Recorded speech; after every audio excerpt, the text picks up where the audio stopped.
हाँ वही है। 2.2 बन गया सबका, ठीक है। फिर था अगला सीधा 2.7।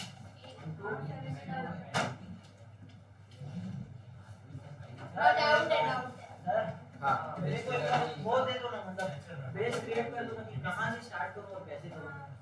एबीसी वाला पहले तो नीचे का 2 पढ़ना।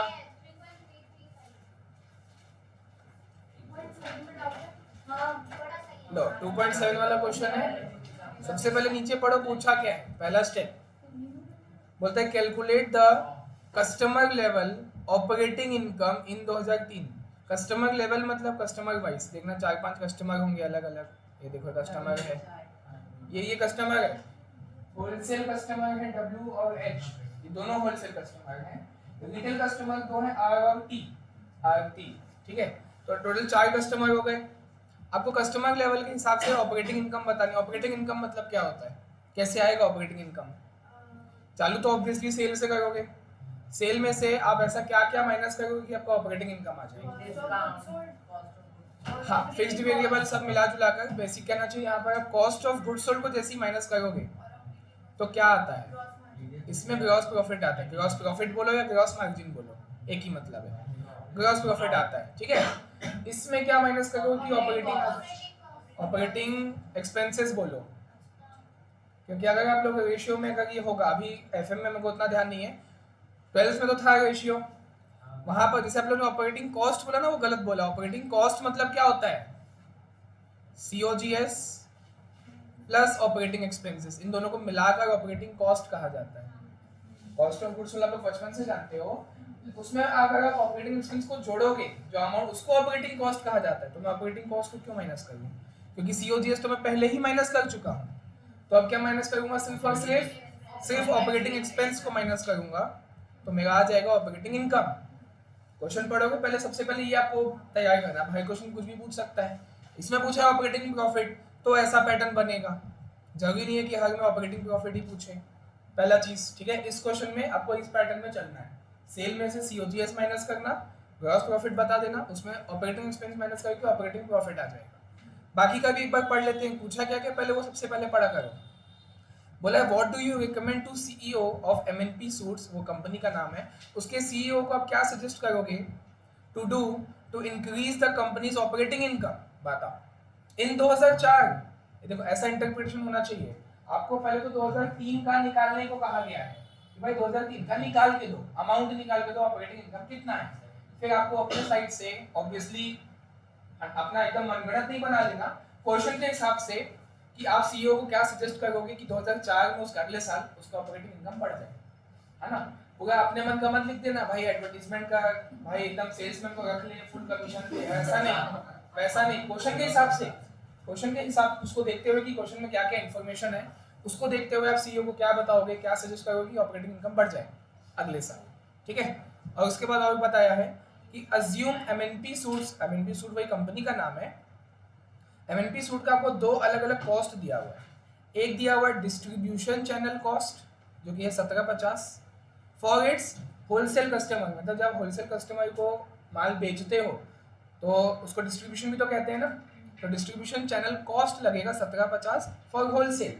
मैं ऐसे देखो, इतना सेंटेंस में कंफ्यूज होते हो ना, मैं यहाँ लिख देगा हूँ। होलसेल के लिए जो है वो 1750 का है डिस्ट्रीब्यूशन चैनल कॉस्ट, ठीक है। एंड 10,50,000 फॉर रिटेल कस्टमर, जो रिटेल कस्टमर हैं उनके लिए 10,50,000 का नाम वही है डिस्ट्रीब्यूशन चैनल कॉस्ट, ठीक है। जो डिस्ट्रीब्यूशन होता है ना, पहले मैन्युफैक्चरर से होलसेलर, होलसेलर से रिटेलर, उसी का वो बता रहे हैं। होलसेलर को दोगे तो 1750 का खर्चा आएगा डिस्ट्रीब्यूशन करने में, होलसेलर में 1750 का खर्चा, रिटेलर में 1050 का खर्चा, ठीक है। प्रिपेयर इनकम स्टेटमेंट बोल दिया फिर बाद में, ठीक है। फॉर 2003 वापस 2003 में आ गया, फिर वापस back to current year. Current year आपका 2003 है। तो देखो 3 चीज पूछा, पहले आपको 2003 का ऑपरेटिंग इनकम निकालना है, फिर ये बताना है क्वेश्चन के हिसाब से कि 2004 में ऑपरेटिंग इनकम बढ़ा कैसे सकते हैं, और फिर वापस बैक टू 2003 का आपको इनकम स्टेटमेंट बना के देना है। तो बोले हो तो गया कि इनकम स्टेटमेंट यही है क्या। देखो ऑपरेटिंग प्रॉफिट है ना, ध्यान से सुनो, थर्ड पॉइंट में आपको बता देगा। थर्ड वाले पॉइंट में क्या करोगे, ऑपरेटिंग प्रॉफिट तो आ चुका है ना, उसमें से ये दोनों कॉस्ट को माइनस कर देना, आपका इनकम स्टेटमेंट खत्म। वो दोनों भी तो खर्चा है ना, जो ये डिस्ट्रीब्यूशन चैनल कॉस्ट है होलसेलर का 1750, रिटेलर का 1050। ऑपरेटिंग प्रॉफिट में से इन दोनों को भी माइनस कर देना। देखो पढ़ के, बिल्कुल नहीं होगा, देखो एक बार, क्योंकि सीओजीएस का, अच्छा पढ़ के तो हम देख ही लेंगे, उसके अलावा सीओजीएस का फॉर्मूला क्या होता है?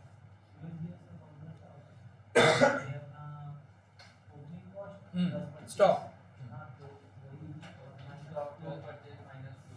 एक चीज और प्लस होती है, डायरेक्ट एक्सपेंसेस प्लस होता है, तो ये आपका डायरेक्ट एक्सपेंस थोड़ी है। Distribution channel cost is not a direct expense, तो वो इंक्लूड हो ही नहीं सकता। सीओजी डायरेक्ट एक्सपेंस क्या होता है?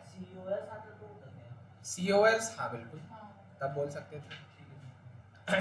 ठीक है, तो क्वेश्चन का पैटर्न हमने देख लिया कि करना क्या है। अब और डिटेल में पता चलिए, तो ऊपर ऊपर से देखिए कि करना क्या है, कैसे करना है, वो तो पढ़ के पता चलेगा डिटेल में।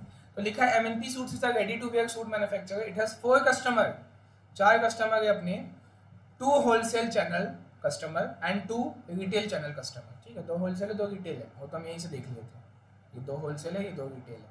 ठीक है, MNP suits has developed the following activity based costing system. मतलब देखो ये क्वेश्चन में ये अच्छा है कि ट्रेडिशनल का कुछ नहीं है, देखो ना, पूरा तो हम ऑलमोस्ट खत्म ही करने वाले क्वेश्चन, ट्रेडिशनल का कुछ नहीं है, जो है सिर्फ एबीसी का है। जो 2 क्वेश्चन आता है ना, दोनों में ट्रेडिशनल का पूछता है अलग, एबीसी का अलग, यहाँ पे खाली एबीसी करना है। तो एबीसी में कितने कॉलम वाला टेबल बनता है? सबसे पहले क्या क्या रहता है? सबसे पहला ये देखो, आपको एक्टिविटी दिया हुआ है, एक्टिविटी दिया हुआ है अलग अलग 4 ठो। फिर क्या आता है उसके अगला? कॉस्ट पूल आपको नहीं दिया है, ठीक है, आगे आओ, कॉस्ट पूल के आगे कॉस्ट ड्राइवर आपको दिया हुआ, ये का कॉस्ट ड्राइवर है ना, ये ऐसा इतना है। हाँ, उसके बाद क्या आता है? टोटल कॉस्ट ड्राइवर नहीं दिया हुआ है, ठीक है। उसके बाद क्या आता है? तो क्या वो दिया हुआ है? क्या हमको टेबल बनाना पड़ेगा?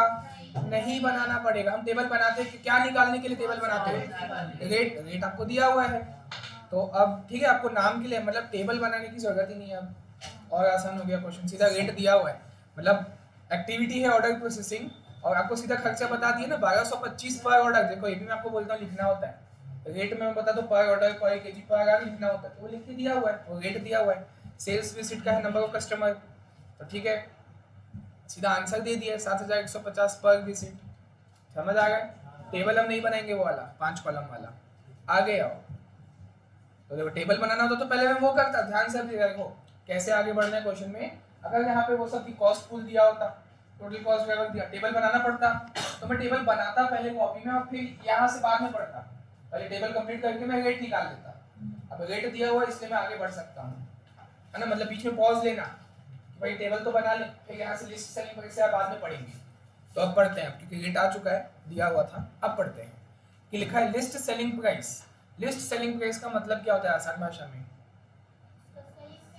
एमआरपी। लिस्ट सेलिंग प्राइस तो नॉर्मल बात है, लिस्ट बोल दिया ना, लिस्टेड प्राइस मतलब उसका एमआरपी। एमआरपी 1000 रुपए है, ठीक है, and average cost per suit is 550, यही इसका वो है सीओजीएस। हाँ पर सूट है, हाँ तो ये भी तो पर सूट है, ये पर सूट का सेलिंग प्राइस 1000, पर सूट का कॉस्ट है 550, तो ये खाली सीओजीएस रहेगा और कोई कॉस्ट इसमें नहीं है। ठीक, आगे देखो, the CEO of MNP suits wants to evaluate the profitability of each of the 4 customer in 2003 में प्रॉफिट निकालना चाहता है। तो पहला पॉइंट तो वही बोला है हमको, पहला पॉइंट तो यही करने बोला है कि 2003 में चारों कस्टमर का ऑपरेटिंग इनकम निकाल के दो, तो निकाल लेंगे। टू एक्सप्लोर द, अच्छा क्यों निकालेंगे 2003 में? To explore the opportunities for increasing profitability in 2004, मतलब सीईओ क्या करना चाह रहा है 2003 में ना, कस्टमर वाइज वो ऑपरेटिंग इनकम निकालना चाह रहा है, ताकि वो प्लान बना सके कि 2004 में हम प्रॉफिट इंक्रीज कैसे कर सके। वो आपको सेकंड पॉइंट में पूछा था कि क्या इनसाइट्स आप उसको सजेस्ट करोगे कि 2004 में सही में बढ़ जाए, ठीक है। फिर the following data available for 2003 सब आपको दिया हुआ है। देखो 4 एक्टिविटी थी, ऑर्डर प्रोसेसिंग का रेट था 1225 पर ऑर्डर, तो मल्टीप्लाई करना नंबर ऑफ ऑर्डर से, 44 इंटू 1225 62 1212 212 250, इन सबको किससे मल्टीप्लाई करोगे? 1225। ये समझ आ गया? मैं मतलब सबसे पहले तो आप सेल लिखोगे, जैसा क्वेश्चन की मैं बताते जा रहा हूँ, सबसे पहले तो आप सेल लिखोगे, ये मैंने बताया ना। आप चार कॉलम बनाओगे WHRT, सबसे पहले आप सेल लिखना, ठीक है, बात होगी बाकी खर्चा, अभी खर्चे का बता रहा हूँ, जो दिया मैं वो बताते जा रहा हूँ। तो नंबर ऑफ ऑर्डर आपको दिया हुआ है, तो जो भी इसका पर ऑर्डर का रेट था मैं उससे मल्टीप्लाई करूंगा, 1225 वाला दिया हुआ था। कौन सा यूनिट? टोटल यूनिट्स, हाँ एवरेज नंबर ऑफ सूट्स, हम सूट बना के बेच रहे हैं ना, तो एवरेज नंबर ऑफ सूट दिया हुआ है, पर ऑर्डर दिया हुआ है, तो नंबर ऑफ ऑर्डर से मल्टीप्लाई करना आपका टोटल सूट आ जाएगा, वो आपका यूनिट्स है। बिल्कुल बिल्कुल, टोटल सेल आ जाएगा, बिल्कुल 700, बिल्कुल, तो आपका टोटल सेल आएगा। ठीक है, आप बोलोगे सर सूट तो 400 है ना, 400 इंटू 700 कर तो बात खत्म। 400 करो पर ऑर्डर, एक ऑर्डर में आपके पास 400 सूट का वो आता है डिमांड, जो भी बोलो। एमआरपी था, एमआरपी के बाद ट्रेड डिस्काउंट भी तो माइनस होता है। सुनो सुनो, एक बार में एक चीज सबसे सबके पास आऊंगा, ऊपर 1000 रुपए दिया था तो फिर उसका क्या करें? कुछ नहीं करें, वो लिस्ट प्राइस था, एमआरपी था। आप लोग कोई इलेक्ट्रॉनिक का सामान लेते हो, एमआरपी पे नहीं मिलता है, एमआरपी तो हम स्टिकर रहता है फाड़ के फेंक देते हैं, वो ट्रेड डिस्काउंट माइनस करने, सुने नहीं हो, ट्रेड डिस्काउंट के बाद हमारी कहानी चालू होती है।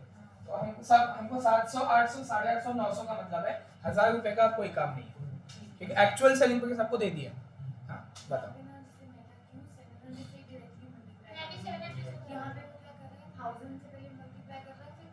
बिल्कुल नहीं करना, 700 से करना है। हाँ, 1000 का कोई काम नहीं है, 1000 को छूना ही नहीं है भाई। हाँ बताओ भाई। मैं ये पूछ रहा था, अपना 400 को 44 से मल्टीप्लाई करेंगे, हाँ 700 से मल्टीप्लाई करेंगे, बिल्कुल, टोटल सेल आएगा। ठीक और मैं अभी खर्चे की बात कर रहा था, तो टोटल नंबर ऑफ ऑर्डर दिया हुआ, तो जो भी पर ऑर्डर का खर्चा था 1225 ये दिया हुआ है, इससे मल्टीप्लाई कर देंगे। उसके बाद आपको दिया हुआ total number of sales visit, हाँ तो ठीक है ना, पर विजिट का आपको खर्चा पता है, 7150 से चारों को मल्टीप्लाई कर देंगे। कुछ है ही नहीं क्वेश्चन में दम। देखो आगे डाउट क्या था इसमें? मेरा डाउट था ठीक है, नंबर ऑफ ऑर्डर से क्यों इनको कर रहा था। हाँ तो पर ऑर्डर है इसलिए। हाँ तो मैं ऐसा पूरा मैं क्वेश्चन बताना चालू कर दिया, डाउट पूछूंगा पहले। हाँ बाकी अब देख लो, रेगुलर डिलीवरी है तो हाँ ये रेगुलर डिलीवरी, इसका खर्चा है 1500, ये चारों को रिस्पेक्टिवली 1500 से मल्टीप्लाई करना, और ये रश डिलीवरी मतलब 1 डे डिलीवरी ना, रश फटाफट करना है, 4250 पर डिलीवरी। हाँ तो ठीक है, 4000 उससे कर दोगे तो सब हो जाएगा। ठीक है, सेल्स आप इसके दम पे निकालोगे। ठीक है, COGS कैसे निकालोगे? 550 से, ये देखो 550 तो कैसे होगा? देखो 400 इंटू 44 इंटू 550 तो COGS आएगा, COGS माइनस करना, फिर ये चार खर्चे माइनस करना, ऑपरेटिंग इनकम आ गया।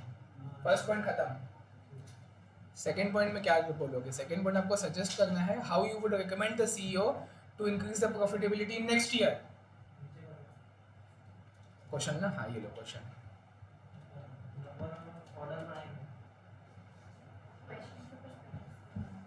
क्या चीज? हाँ बिल्कुल, क्वेश्चन के पर्सपेक्टिव से ही बताना है, अपने मन से कुछ नहीं बताना। अगर मान लो डिमांड नहीं है, मतलब ठीक है हम कोशिश करेंगे बढ़ाने की, डिमांड सप्लाई में कुछ है तो ऐसा सोचो जो पूरा हमारे कंट्रोल में है। अब देखो नंबर ऑफ ऑर्डर, हर बंदा चाहेगा नंबर ऑफ ऑर्डर बढ़े, लेकिन वो डिपेंड करता है डिमांड और सप्लाई पे। डिमांड ही नहीं तो मैं कैसे बढ़ाऊँ, या सप्लाई में नहीं कर सकता, मैं फुल कैपेसिटी पे हूँ। रेगुलर डिलीवरी क्या करूँ? हाँ तो डिलीवरी मतलब क्या होता है? होम फ्लिपकार्ट वाला, अमेजोन वाला करता है, तो वो तो डिमांड के ऊपर है ना। मेरे हाथ में, मेरे हाथ में सिर्फ वो है, ऐसा आपको दिमाग चाहिए भाई। तुम MRP तो 1000 रखे थे, 900 में बेच रहे हो, समझ आता है 10% का डिस्काउंट है, 850, चलो 800 तक भी घेरे तक समझ, 700 में कैसे बेच रहे हो उसको? इतना डिस्काउंट, 300 रुपए का डिस्काउंट दिए ना, 1000 का MRP था लिस्ट प्राइस, 700 में उसको दे गए हो, वो इसके लिए दिया हुआ है 1000। क्वेश्चन चाहता तो इसको गायब कर सकता था, आप और इजीली बना देते, 700 से ही मल्टीप्लाई, अभी भी तो 700 से ही कर गए हो। तो वो सेकेंड पॉइंट में काम आएगा है कि भाई MRP जब 1000 था तो 30% का डिस्काउंट कैसे दे गए हो W को? 30% का डिस्काउंट हो रहा है 300, वो हमको नहीं करना है। आप डिस्काउंट दो 900 ठीक है, उसके आसपास रखो, ठीक है, ज़्यादा डिस्काउंट देने की ज़रूरत नहीं है। तो इसलिए आप निकालोगे ना, अभी देखो आप लोग ने जिन्होंने सॉल्व किया ठीक है, जब निकालोगे तो आपको ये भी दिखेगा W का सबसे कम आएगा ऑपरेटिंग इनकम। एक बार देखते हैं, एक बार W का ऑपरेटिंग इनकम बहुत कम आएगा बाकी कंपैरिजन में। टोटल ऑपरेटिंग इनकम परसेंटेज देखो, परसेंटेज पे वो कम है, अमाउंट ठीक है भाई ज़्यादा है इसका, ये देखो ये अमाउंट है, ये इसका फाइनल आंसर है। ठीक है। अब बोलेंगे सर 24 लाख वो तो सेकंड हाईएस्ट है, ठीक है। परसेंटेज देखो 19% कमा रहे हो, बाकी में देखो 28, ये 19 और ये 21। हाँ वो ठीक है, सेलिंग प्राइस के हिसाब से ये इसका सबसे वो है। अगर आप इसको सेलिंग प्राइस 800 850 तक रखते तो इसका भी कम से कम 25 के ऊपर पहुंच जाता। इसका ठीक है, इतना चलेगा, ये ओके है, कम है लेकिन सेलिंग प्राइस ओके। अब उसका वो है क्या क्या बोलते हैं उसका क्वांटिटी कुछ कुछ कम होगा ना, वो भी डिपेंड करता है। कहाँ गया उसका वो, हाँ यही है ना, नंबर ऑफ ऑर्डर कितना है। देखो इसका क्वांटिटी कम है तो उसमें हम कुछ नहीं कर सकते ना। 30 सूट आ गए उसका डिमांड 30 सूट आ गया आपका पर ऑर्डर, तो उसमें हम कुछ उसके हिसाब से ओके है, ठीक है। आपको मेन सेलिंग प्राइस के ऊपर ही टिप्पणी करनी है कि भाई सेलिंग प्राइस तुमने डब्लू का इतना कम में कैसे बेच दिया, 300 रुपये इतना नहीं दे सकते डिस्काउंट। क्या चीज, हाँ मतलब एग्जैक्ट हमको बताने की जरूरत नहीं है, बस आपको ये लिखना है the discount of customer W should be less या selling price should be more, दोनों लिख सकते हो, ठीक है। एक बार देखते हैं इसमें क्या लिखा है, मेन कंक्लूजन यही है। इक्विवेलेंट नहीं लगेगा, बस उतना है कि भाई डिस्काउंट ज़्यादा मत दो, बहुत ज़्यादा दे गए। तो देखो before giving our opinion to CEO MNP for increasing the company we first see the key challenges faced by CEO. क्या क्या चैलेंजेस उसको फेस करना पड़ा। अच्छा नहीं, वही तो सीधा आंसर तो बता रहे हैं। देखो reduce the level of price discounting है, प्राइस को रिड्यूस करो, प्राइस के डिस्काउंट को रिड्यूस करो, जो 300 रुपए का डिस्काउंट दे गए हो वो कम करो, specially by the wholesaler customer W, specially बाकी का भी करो, बाकी वो 800 वाले का भी कम थोड़ी है डिस्काउंट, 200 रुपये भी बहुत ज़्यादा होता है, 1000 में 200 का डिस्काउंट दे दिए वो भी ज़्यादा है, तो स्पेशली डब्ल्यू उसको तो 300 का देगा, ठीक है। और फिर बोलता है reduce level of customer level cost specially by retail customer R&D। Customer level cost बोलेगा मतलब कौन सा वाला, कौन सा इसमें कस्टमर लेवल कॉस्ट,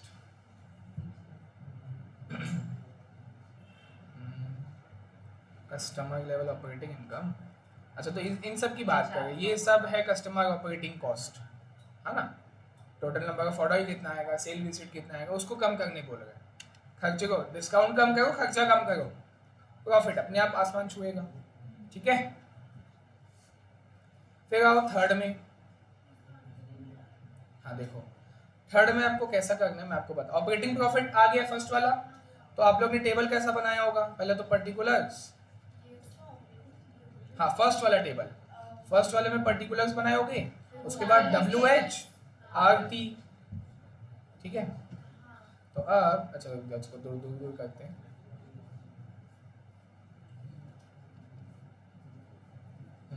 ठीक।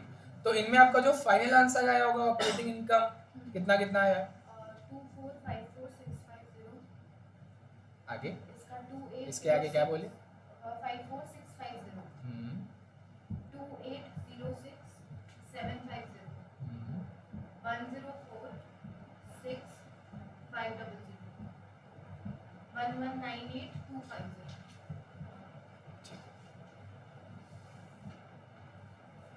ये ऑपरेटिंग इनकम कैसे आया होगा, सबसे पहले सेल लिखे होगे, उसमें से COGS 550 वाला टोटल माइनस किए होगे, और फिर ये 4 एक्टिविटी के कॉस्ट, 4 एक्टिविटी जो थी उनका चारों का कॉस्ट माइनस करोगे, ऑपरेटिंग इनकम आ जाएगा। तो ये वो आया, ठीक, ऑपरेटिंग इनकम आ गया फर्स्ट वाले में। फिर सेकंड में आपको थ्योरेटिकल 2-3 लाइन लिखनी थी कि भाई डब्ल्यू का डिस्काउंट कम करो, कॉस्ट कम करो, है ना, वो सब ने लिख दिया। थर्ड पॉइंट में आपको इनकम स्टेटमेंट बनाना है जिसमें और अलग अलग खर्चे और दिए हुए थे।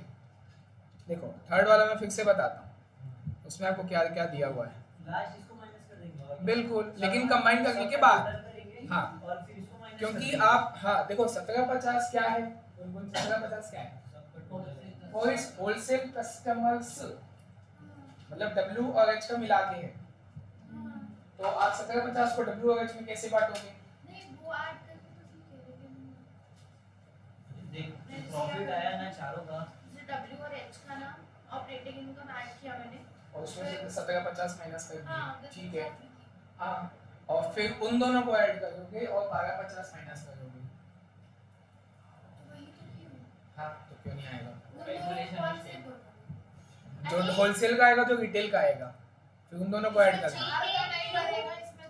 सामने देखो, सामने देखो, सर एक बात बताओ, चारों का ऑपरेटिंग जो प्रॉफिट आया सबको ऐड आर और टी का ऐड चारों को पहले ऐड नहीं करोगे, मतलब वो एकदम शॉर्टकट, आंसर सही आएगा लेकिन एकदम शॉर्टकट हो जाएगा, तीनों को माइनस ठीक है आंसर आ जाएगा, लेकिन प्रेजेंटेशन में एकदम शॉर्टकट आपने अपना लिया, तो इतना शॉर्टकट आपको नहीं करना है।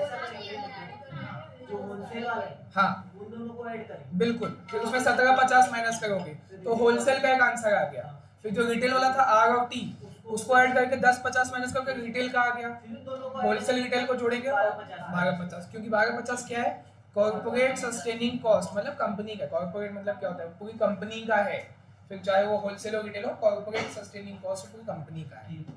समझ आया? मैं इसको फ्लो चार्ट के फॉर्म में बताता हूँ, प्रेजेंट आप लोग करना। फ्लो चार्ट के फॉर्म में कैसे बताओगे, देखो इसको मैं बीच से हटाऊं, हाँ हाँ कोई कुछ बोला, देखो W और H को ऐड करूंगा क्योंकि होलसेल है ना, पहले होलसेल और रिटेल वाइज को चलो, ठीक है, होलसेल वाले 2 हैं उनको ऐड करूंगा, रिटेल वाले 2 हैं उनको ऐड करूंगा, तो देखो ऐड किए 24 54 650 28 06 750, तो आया 52 61 400, ठीक है। अब R और T का ऐड करना, तो आया 22 44 750, ठीक है। ये क्या है, आपका ऑपरेटिंग इनकम ही है, वही तो आपने जोड़ा है, ऑपरेटिंग इनकम है होलसेल का रिटेल का, कस्टमर वाइज नहीं है, अभी होलसेल और रिटेल का है, जिसमें से आप उनका रिस्पेक्टिव कॉस्ट माइनस कर सकते हो। होलसेल का है 17,50,000 और रिटेल का है 10,50,000, तो इसमें 1750 गया, लिखना वहां पे लिखना पड़ेगा डिस्ट्रीब्यूशन चैनल कॉस्ट, क्यों रिटेल वाले में करेंगे। इसमें होलसेल में 1750 आएगा, अगर दोनों का अलग अलग है ना, लास्ट तक आके गलत करते हैं। 351140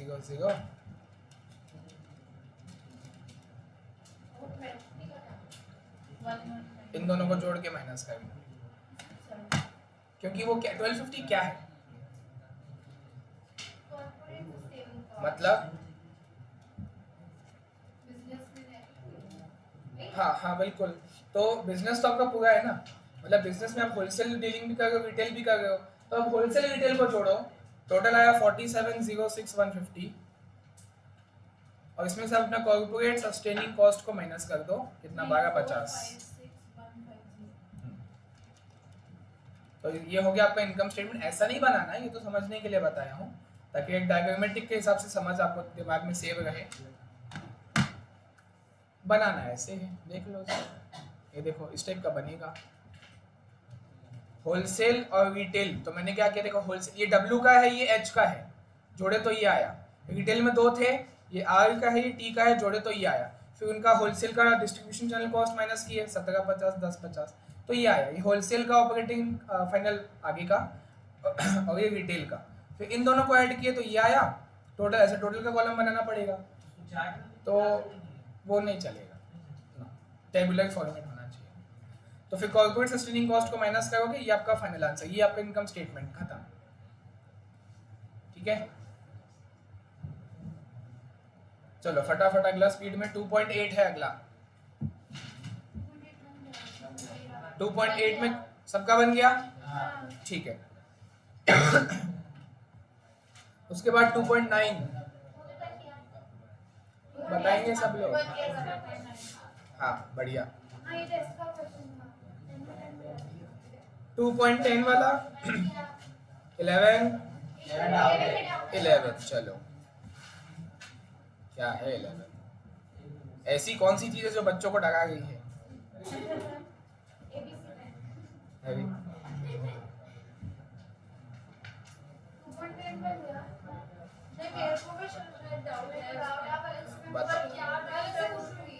क्या डाउट है, डाउट क्या है, इसी में डाउट है, नहीं डाउट मेरे को पता है, मैं मांगती हूँ, मैं भी अलग से पूछूंगी, अलग से फीस लगेगा ना फिर, हाँ बहुत हाँ। लगा दे कौन सा ये भी था, हाँ ना 11 है ना हाँ था भाई, मेरा अंगूठा है उसमें,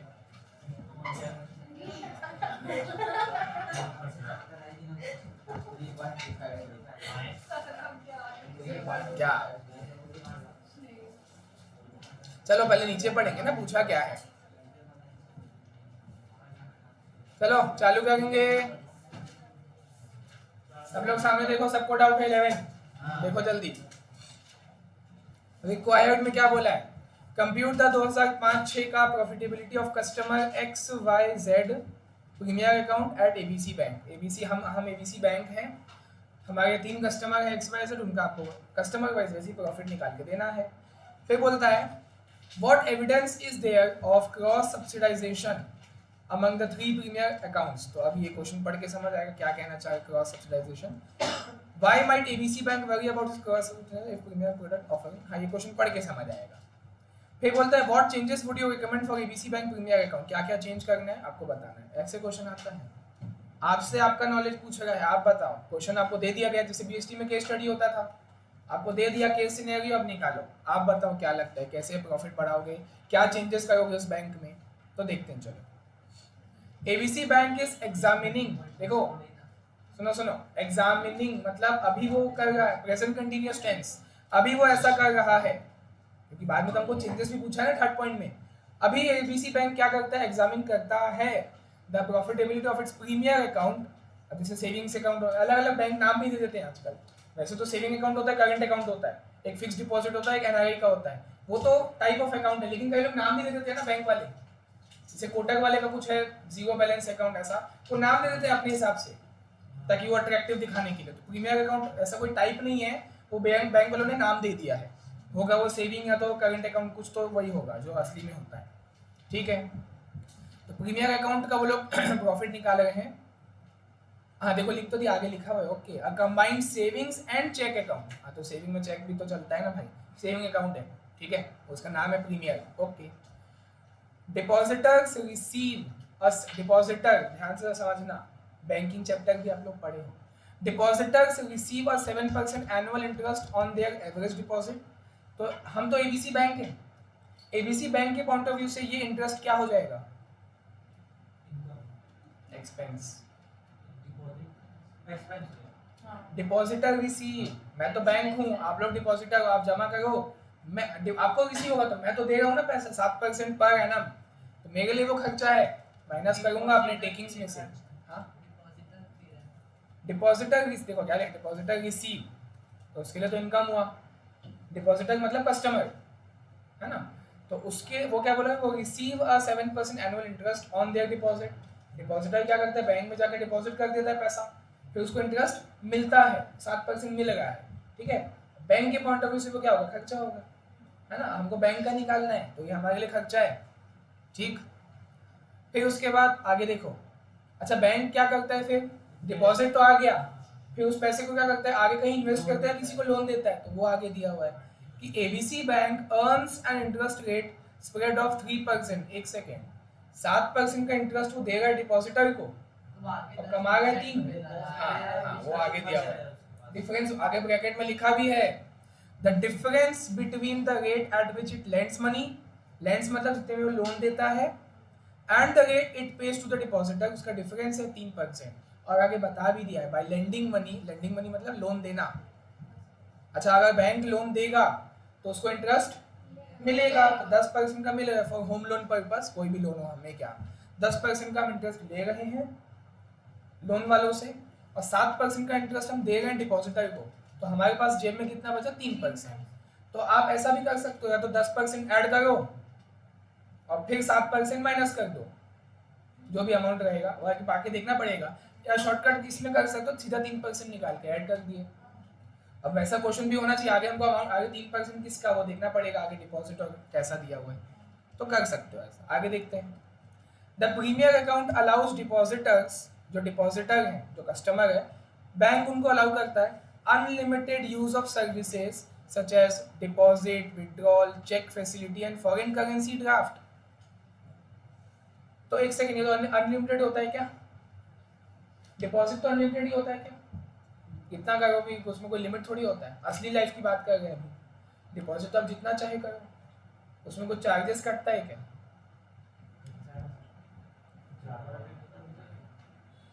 ज्यादा डिपॉजिट में नहीं होता।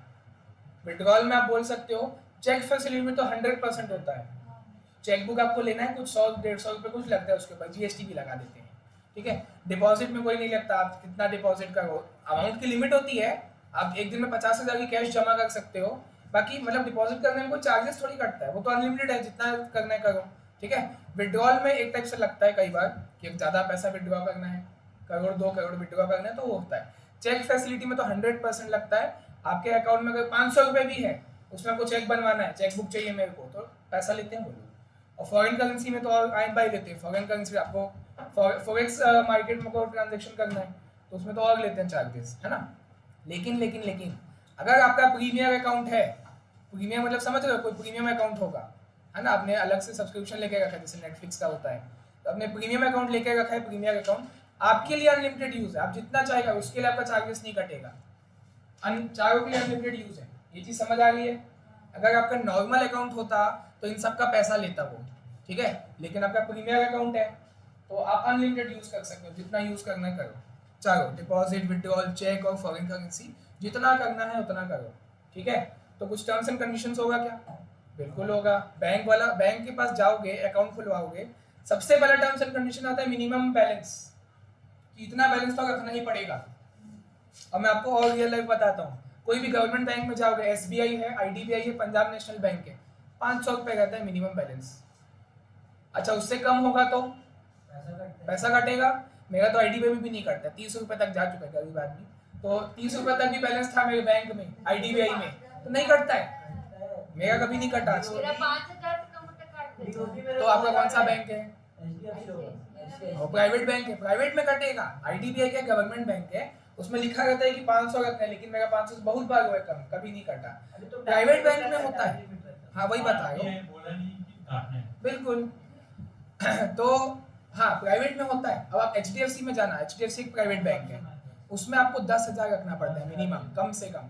ICICI प्राइवेट है, एक्सिस में आपको 20,000 रखना पड़ता है मिनिमम बैलेंस। 20,000 से जहाँ कम हुआ तो कटना चालू हो जाएगा, जो है अगर 19,000 है वो भी फिर कम होते जाएगा, ठीक है। तो ये चीज़ है, तो कुछ इसमें होगा, आगे दिया हुआ है, देखो कहीं तो आगे दिया है, मेरे को क्वेश्चन याद आ चुका है, आगे दिया हुआ है कहीं ना कहीं। अच्छा हाँ, यही तो दिया, यही तो लाइन है, देखो डिपॉजिटर्स विथ प्रीमियर अकाउंट, अगर आपके पास प्रीमियर अकाउंट है ना, 50,000 आपको रखना पड़ेगा। Depositors with premier account balances of 50,000 और more receive unlimited free use of resource services. 50,000 से कम है तो आपका पैसा वो लगेगा उसमें, मतलब आप डिपॉजिट करो, विड्रॉल करो, चेक फैसिलिटी, फॉरेन करेंसी, पैसा नॉर्मली लगता है कि नहीं लगता है? लगता है, ठीक है। लेकिन अगर आपके पास प्रीमियर अकाउंट है और उसमें भी आपका अगर बैलेंस 50,000 से ज्यादा है तो आपका अनलिमिटेड फ्री यूज है, ठीक है। लेकिन जैसे 50,000 से कम हो, 49,000 भी होगा तो भी आपका इनका चार्जेस कटेगा, डिपॉजिट करने का, विड्रॉल करने का, चेक फैसिलिटी, फॉरेन करेंसी का। भले प्रीमियर अकाउंट हो लेकिन बैलेंस कम है ना 50 से, तो फिर पैसा कटेगा, मतलब उसका पैसा लगेगा, फॉरेन करेंसी का, चेक का लगेगा। कितना समझ आया? फिर बता रहा है कि depositors with minimum balance of less than 50,000, देखो, pay 1,000 rupees a month service fee for their premier account, मतलब जिनका प्रीमियर अकाउंट है और 50,000 से कम है बैलेंस, तो उनको वो फ्री यूज मिलेगा क्या? अनलिमिटेड? फ्री में नहीं मिलेगा, तुमको 1,000 रुपये और अलग से देना पड़ेगा, मंथली फीस 1,000 रुपये है a month service for their premier account, 1,000 रुपये आपको देना पड़ेगा। समझ आ गया ये चीज? एकदम प्रैक्टिकल है। मतलब ऐसा है 50 एक ही चीज है, 50,000 और 50,000 ऊपर, हाँ बस बिल्कुल 50,000 तो 1,000 लगेगा, बिल्कुल। अकाउंट एक ही आपका, और कोई अकाउंट है ही नहीं, आपका प्रीमियर अकाउंट है। अगर 50,000 से ज्यादा है तो फ्री में यूज कर सकते हो, वो भी अनलिमिटेड। और अगर 50,000 से कम है तो उसका 1,000 रुपये मंथली लगेगा, पर कस्टमर पर मंथ 1,000 रुपये लगेगा, ठीक है। दो ही बस केस सिनेरियो है।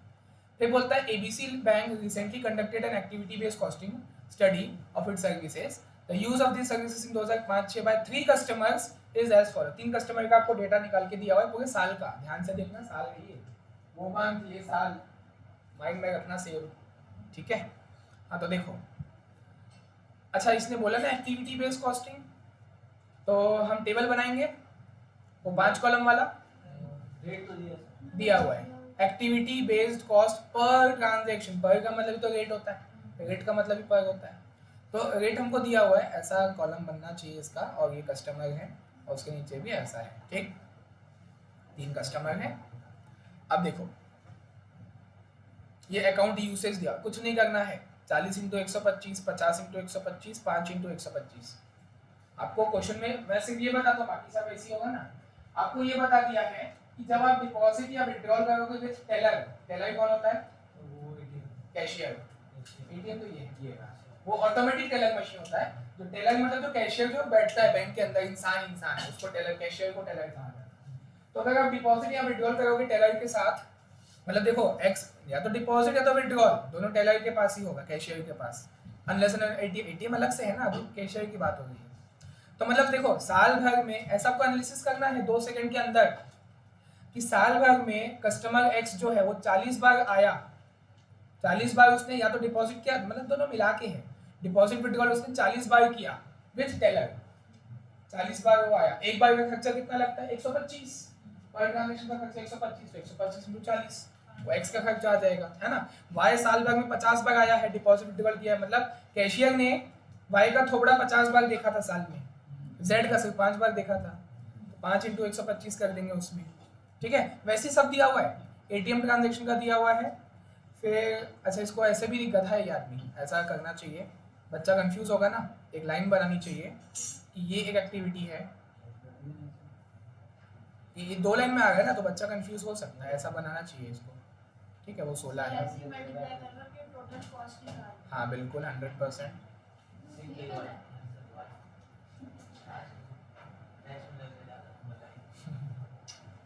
फॉरेन करेंसी ड्राफ्ट का दिया है, इंक्वायरी अबाउट अकाउंट बैलेंस दिया हुआ है,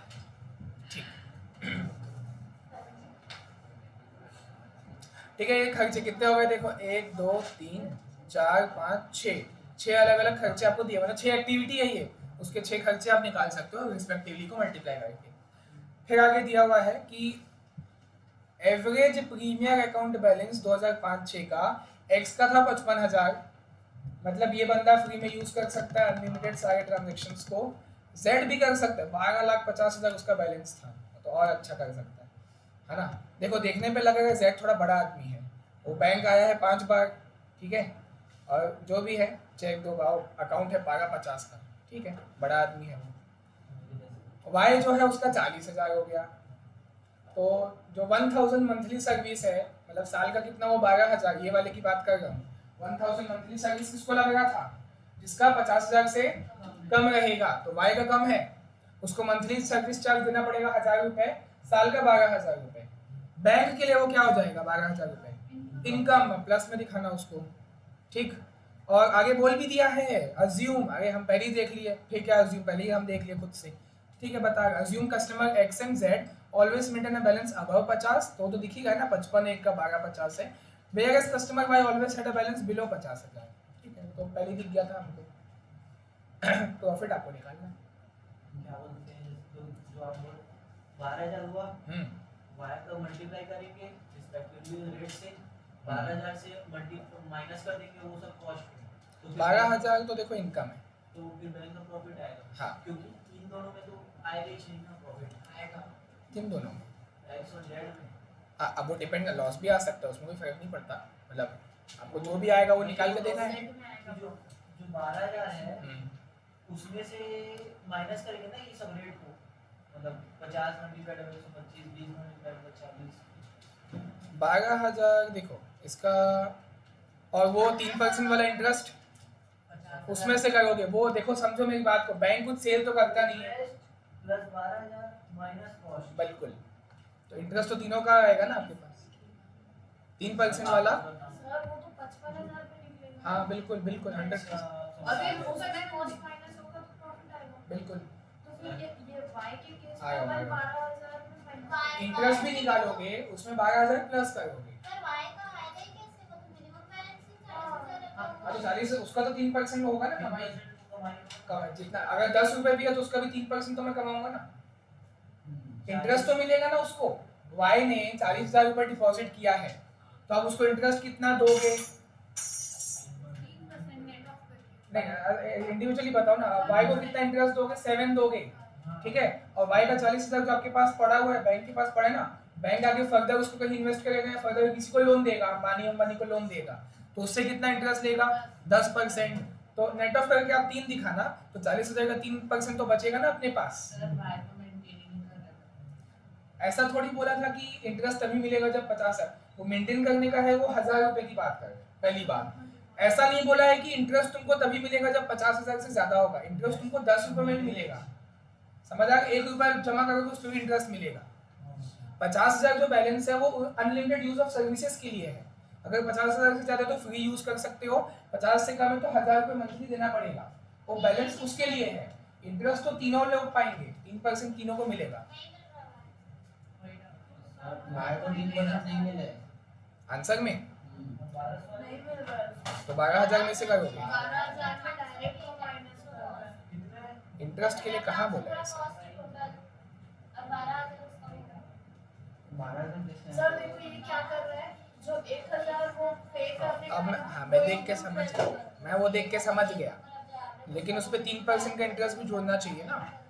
मेरे हिसाब से ऐसा होना चाहिए 40,000 का 3%, हाँ वो होना चाहिए, 12,000 माइनस और फिर मैंने, हाँ बिल्कुल, लेकिन वो 40,000 का 3% नहीं लेगा है।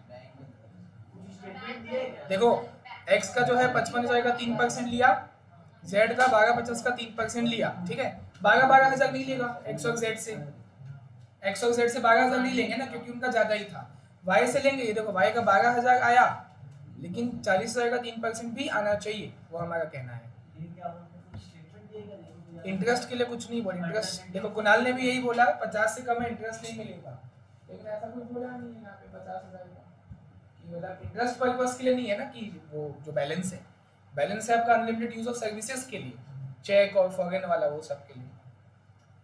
एबीसी बैंक है combined saving and cheque account, depositor receive 7% interest on its average deposit, बोल तो रहा है साफ साफ, मतलब इसमें बैलेंस मेंटेन कर, depositor receive 7% on average deposit, और ये आपको एवरेज डिपॉजिट ही दिया है, एवरेज प्रीमियम अकाउंट बैलेंस है ना। और इसके अलावा ABC bank earns an interest rate square of 3%, the difference between, ठीक है, लेंडिंग होम लोन 10%। हाँ, और क्वेश्चन कब का है, 2006 का है, मैं तो 5 साल का था, तो कहाँ गया, देखो तो 50,000 बोला वो इसके लिए है ना, depositor with premium account balance of 50,000 और more receive unlimited free use of services की बात कर रहा है। इंटरेस्ट तो भाई सबको मिलना चाहिए। अब प्रैक्टिकल लाइफ में भी देखोगे तो ऐसा कुछ नहीं है कि वो बैलेंस वही उसके लिए है। एक्सिस बैंक अगर बोलते हैं कि 10,000 मेंटेन करो, तुमने 9,000 कर दिया, चार्जेस कटेगा, चार्जेस इधर से चार्जेस कटना चालू हो जाएगा, लेकिन जो बचेगा एवरेज बैलेंस बचेगा उस पर इंटरेस्ट भी मिलेगा, इंटरेस्ट मिलेगा, उसमें कोई वो नहीं है। आ सके छुपा दिए थे, सॉल्व लूंगा बोलते थे। भाई किसी को अगर सेकंड चैप्टर का पेपर चाहिए एक्स्ट्रा पेपर बाय सर। अबे लॉग है लॉग है, फेवरेट इनको भी दे।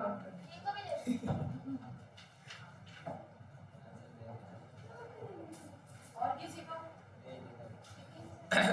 तो देखो बाकी सब तो ऑल ओके है, बस इसमें 40,000 का 3% होना चाहिए। अलग आएगा क्योंकि इसमें कुछ लिखा है, हाँ बताओ। जो Z है हाँ उसकी टोटल कॉस्ट 7840 आई है, हाँ पर उसने जब माइनस किया है हाँ तो इंक्वायरी अबाउट जो लास्ट खर्चा है ना हमारा, इंक्वायरी अबाउट अकाउंट बैलेंस, उसको नहीं दिया है उसने। क्यों? Inquiry above account balance, about account balance, जिसने 675 दिया है, हाँ ये 675 को माइनस नहीं किया उसने। देखो ना नीचे जाओ, अरे ये बोल रहे हैं यहाँ पे टोटल ये कॉस्ट देखो। 7 अब कौन ऊपर आओ। जो फर्स्ट पॉइंट है वो लिखा है ना, ये देखो 37,500 से 7165 क्यों माइनस हुआ है? जबकि टोटल जो कॉस्ट है हाँ ये बोले हो ना, हाँ हाँ, अच्छा, टोटल कॉस्ट तो 7840 है। तो मतलब 740 में से उसने उसको हटा दिया है, उसने 675 को हटा दिया तो आया 7, बाकी दोनों का नहीं हटाया। उसका पॉइंट्स देखो तो कुछ लिखा है उसमें। तो वो एक बार में एक करते हैं, पहले यहाँ पे कुछ लिखा, अच्छा क्रॉस सब्सिडाइजेशन, ये हमको कहीं नहीं दिखा क्या है इसका, रुको देखें। सेकंड पॉइंट है।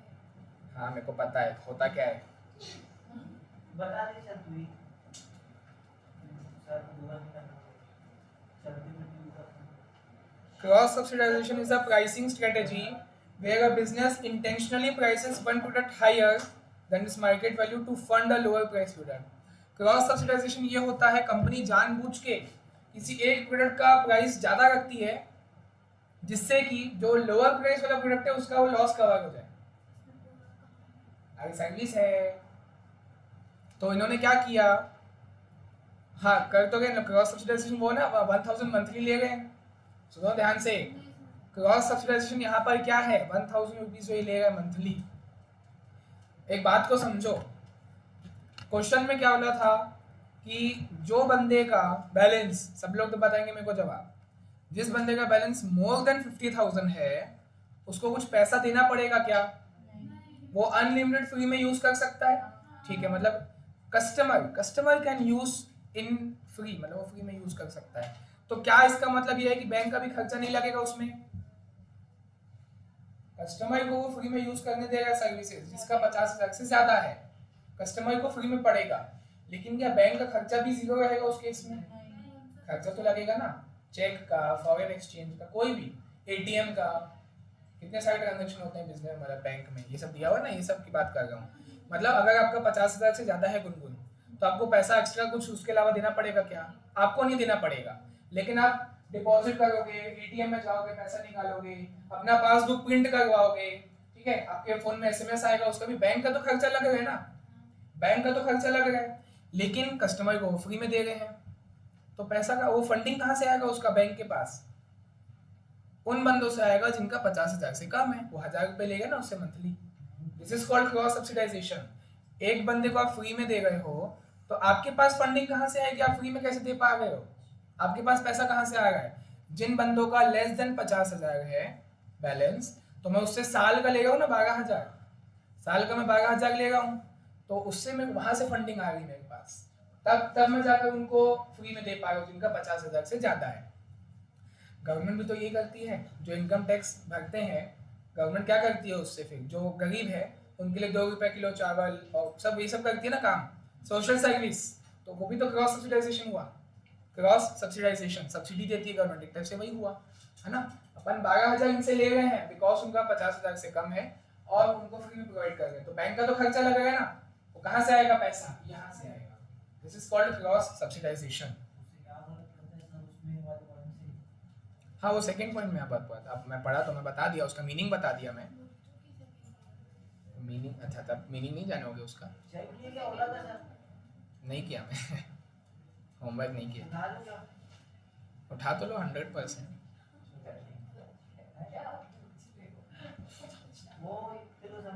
हाँ अभी शांति शांति शांति।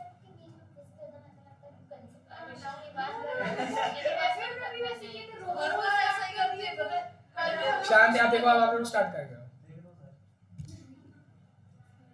तो y का होगा 40,000 का हम 3% लेंगे 100%, और z का जो है भरतभाष वो भी हम 7840 लेंगे, ऐसा कुछ है नहीं फालतू चीज। देखो बाकी x और y का सेम लिया है, उसमें वो 675 को एक्सक्लूड कर दिया, ऐसा नहीं होगा, 7840 ही होगा, ठीक है। और 10 गलत है, 7840 ही लेंगे, z का 3 गलती कर रहा है, ठीक है। क्या चीज समझाओ एग्जैक्ट बता, आप बताओ आपका डाउट क्या, फर्स्ट वाले पॉइंट में क्या, वो प्रेजेंटेशन उसका छोड़ो, आप अपना प्रेजेंटेशन करोगे, प्रॉफिटेबिलिटी आपको निकालनी है, तो उसके लिए पहले तो आपको वैसे तो बैंक सेल नहीं करता है, लेकिन कुछ तो मैं बोलूंगा ना, टेकिंग सेल कुछ तो बोलूंगा। इनकम, तो बैंक की इनकम क्या है? बैंक का रेवेन्यू, हाँ उसका, हाँ आप बताया रेवेन्यू, तो एक्स, हाँ वाई और जेड, इनसे रेवेन्यू क्या क्या रिकवर होगा, नेट ऑफ करके सबसे 3% बचेगा उनके बैलेंस पे। उनका बैलेंस कितना था? 55,000, 40,000, 12,50,000। हाँ क्योंकि उतना ही तो उन्होंने डिपॉजिट किया है, डिपॉजिट है ना ये, इसी पे आप इंटरेस्ट दोगे उनको। और average balance of the whole year पढ़ो ना, average premium account balance for 2005-6, कभी कम हुआ कभी ज्यादा हुआ, लेकिन साल भर का ऑन एन एवरेज इतना ही था। तो इसका मतलब देखो 55,000 एक्स का, उसको आप 7% दोगे और इसी 55,000 को आगे इन्वेस्ट करोगे या कहीं किसी और को लोन दोगे, उस पर 10% मिलेगा, वही 55,000 पे ही। अच्छा यहाँ पे CRR इग्नोर होगा, अगर कोई बंदा एकदम प्रैक्टिकल जाना चाहेगा तो बोलेगा ना सर सीआरआर का क्या होगा, कैश रिजर्व रेशियो, और क्या था LR liquidity reserve ratio, banking हाँ एसएलआर, बैंकिंग में पढ़े हो चैप्टर 12 में मैक्रो में कि जितने का डिपॉजिट आता है बैंक को थोड़ा अपने पास रखना होता है, थोड़ा आरबीआई के पास जमा कराना होता है, बाकी बचे हुए को आप लोन दे सकते हो। In the absence of any information हमके पास अपना थोड़ी आएगा, तो जितना डिपॉजिट आया है उतने का ही आप पूरा आगे लोन दे दोगे। तो समझ लो जरा ध्यान से, सीए को अगर घुमाना होगा इंस्टीट्यूट को तो डाल देगा, अगर उसको 3% का रिजल्ट लाना होगा इंटर में वो डाल देगा सीआरआर और एसएलआर, जो भी दिया 10% दिया मान के चलो, 55,000 का आपको आया है, ध्यान से सुनो मेगा, 55,000 का आपका डिपॉजिट आ गया है, उस पर आप 7% का इंटरेस्ट दोगे, इट इज योर एक्सपेंस, ठीक है। अब इसी 55,000 को हम आगे लोन देने जा रहे थे, लेकिन बीच में एसएलआर सीआरआर ने टांगा डाल दिया, क्वेश्चन में परसेंट देगा, मान लो सीआरआर दे दिया 10%, तो मतलब आप 10% का लोन उसमें से नहीं दे पाओगे, मतलब खुद अपने पास रखना पड़ेगा। हाँ 55,000 का 10% हटा दो, जो आप आगे फर्दर लोन दोगे ना वो 49,500 दोगे, उसका 10% दैट इज योर इनकम, फिर आप उसको नेट ऑफ का मतलब अब उसमें आप 3% वाला सिस्टम नहीं खेल पाओगे, समझ आ गया, उसमें आप परसेंट को नेट ऑफ नहीं कर पाओगे, उसमें आपको अलग करना पड़ेगा, मतलब जो आपका रेवेन्यू होगा वो ये है, this is your revenue, income नहीं कहना चाहिए, इनकम तो खर्चा माइनस करने के बाद आता है, ये आपका रेवेन्यू है, जो कि कैसे आया, जितना डिपॉजिट था मैंने उसमें 10% का एसएलआर माइनस कर दिया, you can give only this much amount in the form of loan, तो ऐसा हो सकता है, सीए है कुछ भी कर सकता है। अब इतना प्रैक्टिकल होता ही गया तो मैंने ये भी बता दिया, ठीक है। बाकी सारी चीज़ें होंगी, मतलब भाई को 40,000 का 3% आएगा रेवेन्यू में, भाई आएगा, बिल्कुल आएगा। बैलेंस के लिए नहीं बोला है कि बैलेंस कम है तो इंटरेस्ट का नहीं होगा, ठीक। आप 10,000 मतलब 1,500 रुपये भी जमा करके आना बैंक में, 3 महीने में एक बार इंटरेस्ट मिलता है, मेरे पुराने फ़ोन में है, बीच में दिखेगा नहीं, क्वार्टरली इंटरेस्ट आता है उसमें, ज़्यादा नहीं 5-6 रुपये का आता है क्योंकि बैलेंस कम है?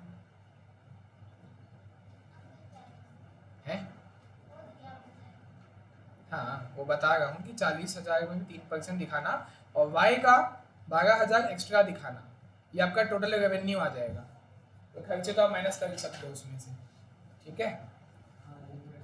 ये आपका रेवेन्यू है, लिखना नेट ऑफ इंटरेस्ट वो सब लिखना आप लोग, और इसमें लिखना मंथली सर्विस चार्ज, या अभी तो एनुअल है ये 12,000 एनुअल सर्विस चार्ज, क्या चीज़ नहीं, ये तो पहला ही है ना, प्रॉफिट निकालना है तो पहला ही पॉइंट है। हाँ हाँ निकालेंगे, बिल्कुल निकालेंगे, वो रेवेन्यू हुआ, उसमें एडिशनल वाई का सर्विस चार्ज भी लगेगा क्योंकि उसका बैलेंस कम था, नहीं लिखे गए हैं, बहुत सारा मैं उसमें लगाता हूँ इंडिकेटर, तब समझ आता है, डे में लगाता हूँ, तो बाद में कैडे का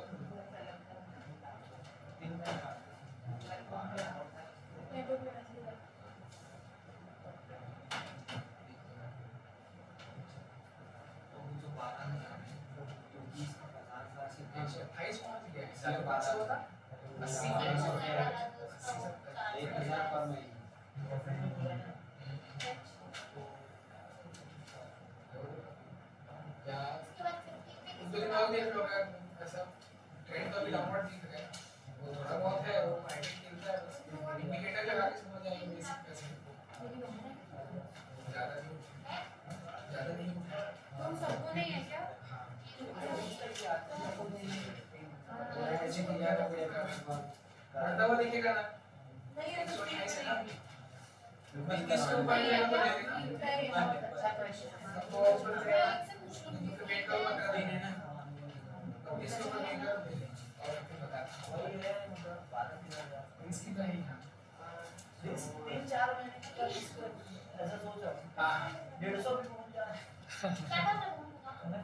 मेरे को ना सेकंड वाले टेबल में जाओगे, मेरे को नहीं आ रहा है। इसका टेबल देख के बनाती हूँ। अरे मेरा चेक करूँगी ना, मैं अपना बनाती हूँ फिर चेक कर दूँगी, नहीं आ रहा। मैं पहले पूरा बनाती हूँ, पार्टी होती है क्या कर रही है, प्राइम कॉस्ट क्या आया तेरा? सेकंड वाले में ये cost of calculation of total cost और नेट कॉस्ट, ये ट्रेडिशनल अप्रोच। ये वाला हुआ खत्म, मतलब समझ आया पूरा, ठीक है। को बता दे। चेंजेस क्या क्या बोलोगे आप? ये तो थर्ड सेकंड थर्ड बचा है। देखो सामने देखो भाई, अभी खत्म नहीं हुआ है। सेकंड पॉइंट क्या बोलेगा? वीडियो कॉल कौन करता है भाई? यही तो है ये evidence. What evidence is there of cross subsidy among three premium? हाँ तो भाई एविडेंस यही है भाई कि जिनका बैलेंस 50,000 से ज्यादा है तुम उनको फ्री में यूज करने दे रहे हो, तो तुम्हारा तो खर्चा लगेगा ना, तुम्हारे पास पैसे कहाँ से आ गए? हम उन बंदों से पैसा खींच ले गए जिनका 50,000 से कम है, तो तभी तभी ये क्रॉस सब्सिडाइजेशन पॉसिबल है। जैसे फॉर एग्जांपल के लिए आप लोग सीसीए इंटर में हो, तो मैं आप लोग को सब दे रहा हूँ, मतलब फ्री में। वैसे तो आप लोग की फीस में जोड़ा जाता है, लेकिन मैं मतलब बता रहा हूँ कि भाई मेरा फीस इतना है, बस इतना ही है, इसके अलावा इसके ऊपर से टी शर्ट बुक जो भी है बैग वैग मैं फ्री में दे रहा हूँ। ऐसा मतलब सही में, मतलब फीस में इंक्लूड नहीं है, मैं अलग से फ्री में दे रहा हूँ आप लोग को, तो मेरा खर्चा नहीं लगेगा होगा क्या? वो कहाँ से आ गया पैसा? मैं 12th बच्चों की फीस बढ़ा दिया हूँ, 12th वालों का ज़्यादा पैसा लेगा, तब जाके आपको फ्री में। This is called cross subsidisation, ठीक है।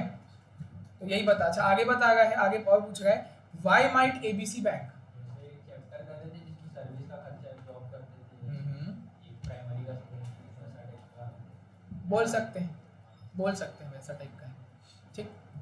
वैसे ये इनकम वो कॉस्ट का था, ये इनकम का है। एक बंदे को आप फ्री में दे रहे हो तो आपके पास पैसा कहाँ से आ गया? दूसरे से हम ज़्यादा पैसा ले गए, इनकम उसी बढ़ा दी है वहाँ से। हाँ देखो आगे बोलता है why might ABC bank worry about its cross subsidization policy if the premium account product offering is profitable as a whole. मतलब एज अ होल आपको बताना है, एक्स वाई जेड का मिला के बताना है कि बैंक जो है वो उसका जो ये पॉलिसी है क्रॉस सब्सिडाइजेशन वाला 1000 रुपये वाला मंथली, उसको लेके बैंक को वरी क्यों होना चाहिए? बैंक को चिंतित होना चाहिए। सेकंड वाला पॉइंट बोला है, बैंक को चिंतित क्यों होना चाहिए अपनी पॉलिसी को लेके? अगर सारे ही क्या बोलते हैं बैलेंस से ऊपर रख के लग रखा है तो फिर उसको मिलेगा ही नहीं वो सारे। तो या तो बैलेंस कम रखना चाहिए, बैलेंस बहुत ज़्यादा 50,000 बहुत ज़्यादा है भाई। HDFC में लोग परेशान हो जाते हैं, 10,000 मेंटेन नहीं कर पाते हैं। मेरे घर में 2 अकाउंट बंद कर दिए भाई, 10,000 नहीं रख पाएंगे एक टाइम पे, 2 अकाउंट मतलब बंद ही करवा दिया, HDFC नहीं मेंटेन हो पाएगा, चार्जेस भी अलग अलग बहुत ज़्यादा काटता है वो। प्राइवेट बैंक है ना, और क्या ही कर सकते हैं। नहीं पर सर अगर वो लिमिट कम कर देगा अपने मिनिमम बैलेंस हाँ, की हाँ। तो फिर वो क्रॉस सब्सिडाइजिंग कैसे कर पाएगा? फिर तो सभी मुस्लिम लोग फिर क्या बोलते हैं बैलेंस के ऊपर रख या तो आग या तो पार, दोनों होते हैं, दिक्कत है ना। यही तो बिजनेस है, कुछ तो आपको सोचना ही पड़ेगा। ऊपर वाले ने तो फिर यही बोलना पड़ेगा कि उसको बैलेंस कम नहीं करना चाहिए क्योंकि वो क्रॉस में आ रही है।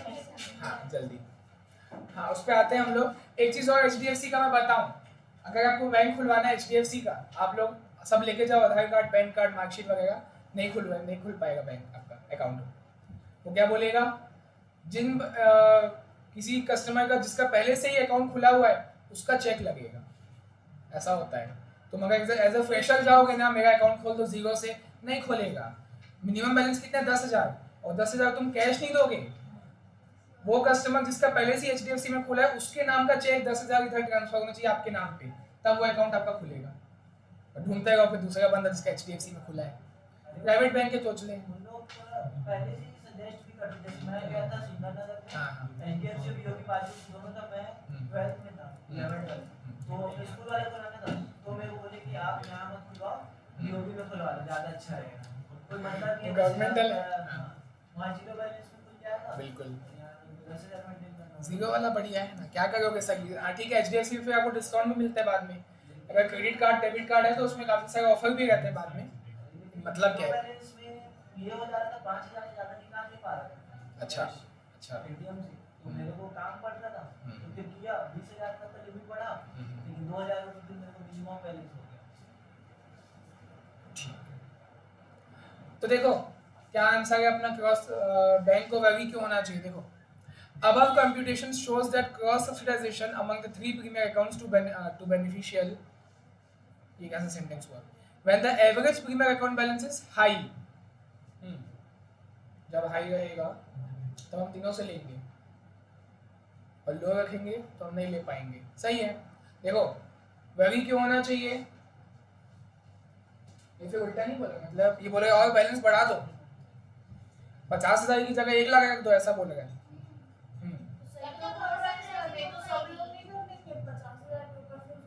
ठीक है। प्रॉफिट कैसे होगा? ठीक है, वही है, वही देखा। देखो as per our view ABC bank should enhance the minimum average, enhance मतलब इंक्रीज देयर मिनिमम बैलेंस जो 50,000 है उसको तुम इंक्रीज करो, ठीक है। तो उससे क्या हो पाएगा पता है, हम X से भी वो पैसा ले पाएंगे 12,000, Z से नहीं ले पाएंगे 12,50,000, X से ले पाओगे तो उससे क्या होगा। या फिर दूसरा ऑप्शन भी है, देखो सामने दूसरा ऑप्शन भी है, या तो बैलेंस को बढ़ा दो तो आप ज़्यादा कस्टमर से वो 12,000 साल का ले पाओगे, या फिर दूसरा impose restriction on number of transaction, unlimited मत दो। बैंक क्या कर रहा था 50,000 के ऊपर है तो अनलिमिटेड, ऐसा का मत करो, अनलिमिटेड मत करो, कुछ एक रखो 200 ट्रांजेक्शन 500 ट्रांजेक्शन तक लिमिट रखो, उसके ऊपर पैसा लगेगा। समझ आ गया? ये सब पॉलिसी मेकिंग, ये सब कुछ भी दे सकता है क्वेश्चन, इसमें आपका जनरल नॉलेज काम आएगा, IQ काम आएगा। अब 2006 में जिन्होंने क्वेश्चन दिया होगा वो थोड़ी इसको देख के गए होंगे, आप लोग देख के जा गए हो, ठीक है।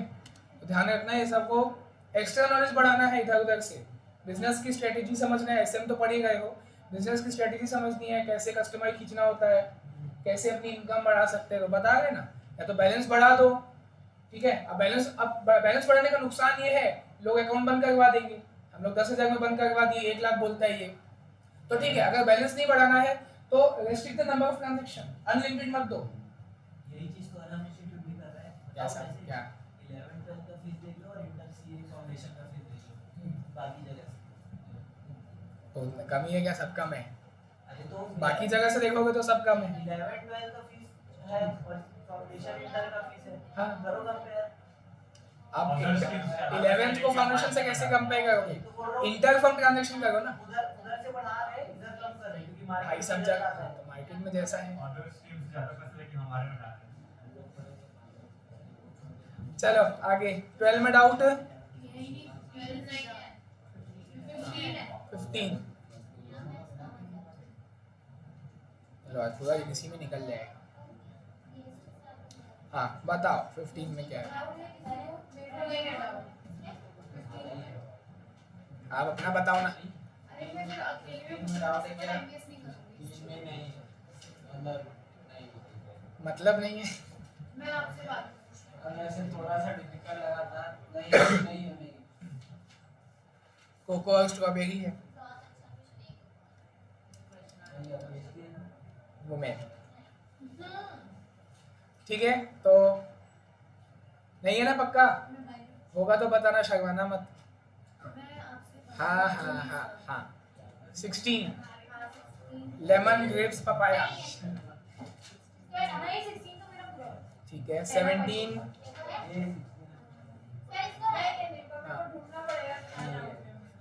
लिख लिया करो ना पेंसिल से वहीं पे, मैं बाद में आती हूँ आपके पास। 17 में है। ठीक है। मेरा भी क्वेश्चन सॉल्व। मेरा भी शुरू ही नहीं कर पाई। हाँ ऐसा बोलो ना किया ही नहीं। क्वेश्चन बस read करो। कितना इजी है। तो सर फटाफट बता दो, हम लोग कर लेंगे। वैसे है ये CA फाइनल ग्रुप 2 का, हाँ, बस मैं वही लेके छोड़ दिया। बस अभी तो वही अभी तो लेके इंटर छोड़ में है ना। अच्छा एक सेकंड, अभी जिन लोग फाउंडेशन दे गए वो लोग बोलेंगे सिंगल एंट्री कैंसिल करवा दो, सब तो इंटर का है।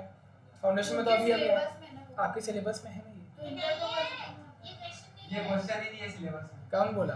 देखो मेरे को ये डाउट है, मैं आपको अपना ओवरऑल क्वेश्चन से डाउट बता देती हूँ। ABC अप्रोच बोलता है कॉस्ट ड्राइवर रेट से निकाल के मैं करती हूँ, मेरा आंसर ही नहीं आता है। गलत किए। अरे नहीं देखो चलो चालू करते हैं। देखो लास्ट में पढ़ेंगे तो एक ही चीज बोला है, calculate the unit manufacturing overhead cost. Unit मतलब पर यूनिट का, ठीक है। मैन्युफैक्चरिंग ओवरहेड, अगर तुमने मटेरियल और लेबर ले लिया गलत, मैन्युफैक्चरिंग ओवरहेड बोला है ना, वो जैसा बोला हमको वैसे ही बताना है? जो भी मैंने ओवरहेड बोला है ना, मटेरियल लेबर नहीं लोगे। हाँ पहले तो यूनिट बोला है, मतलब पर यूनिट का बताना है, एनी हाउ टोटल है तो डिवाइड कर देंगे बाद में। मैन्युफैक्चरिंग ओवरहेड कॉस्ट बोला है of component are using ABC system. Per unit में से भी यही लेंगे, बाकी ऊपर तो कुछ नहीं लेंगे, मतलब मटेरियल और लेबर। मटेरियल लेबर नहीं लोगे ना, ओवरहेड बोला है। अच्छा इधर देखो ये क्या लिखा है, जरा बताना मेरे को। अरे ये क्या लिखा है ये बताओ। तो ये सभी तो ओवरहेड हुआ ना, सभी तो ओवरहेड है। एक बार पूरा क्वेश्चन पढ़ते हैं, देखो। ड्यूरिंग द लास्ट 20 ईयर्स, शांति, पिछले 20 सालों में जब आप 0 साल के थे, KL Limited's manufacturing operation has become increasingly automated, मतलब ऑटोमेटिक सिस्टम चल रहा था with computerised control robots replacing operator. बताओ, ये तो अभी भी हो रहा है। KL currently manufacture over 100 products of varying levels of design complexity। 100 units नहीं है, 100 अलग अलग प्रोडक्ट है। एक कपड़ा, दूसरा जूता, तीसरा बैग, ऐसे 100 अलग अलग प्रोडक्ट वो बना रहा है ऑफ डिजाइन कॉम्प्लेक्सिटी, सबका कॉम्प्लेक्स डिजाइन है। A single plant wise overhead absorption rate based on direct labour hours is used to absorb overhead cost. ये कौन सा कॉस्टिंग है?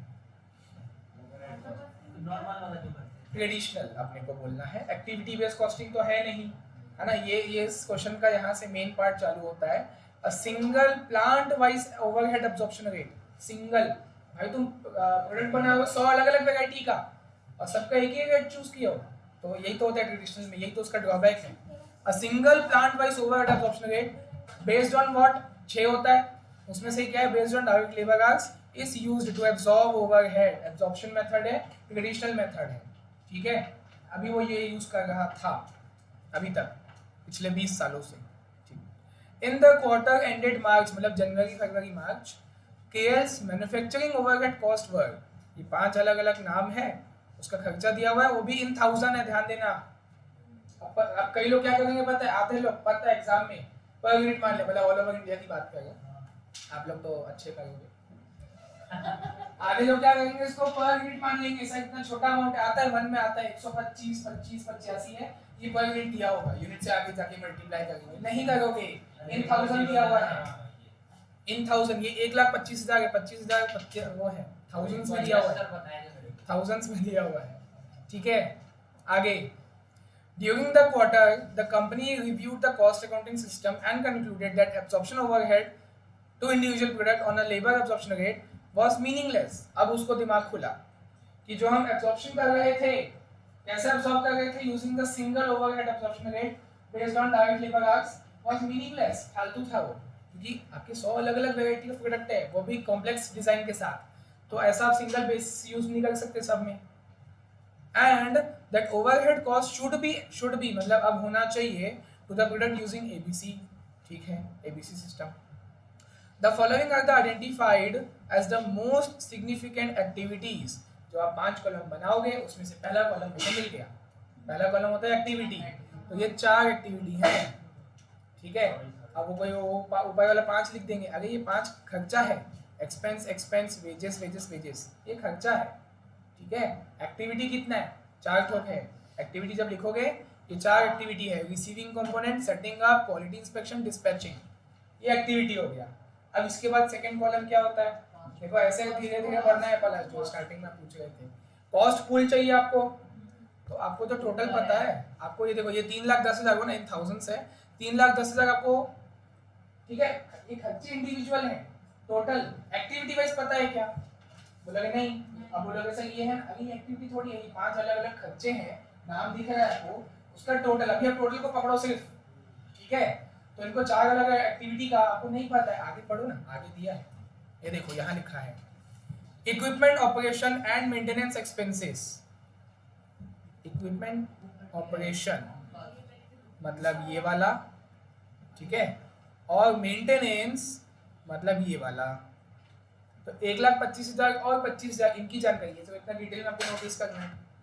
कई लोग क्या करेंगे, अब इसमें क्या 3,10,000 को बांट देंगे, 3,10,000 टोटल है, 3,10,000 का टोटल में कर देंगे 15%, 70%, ऐसा नहीं करना है, ठीक।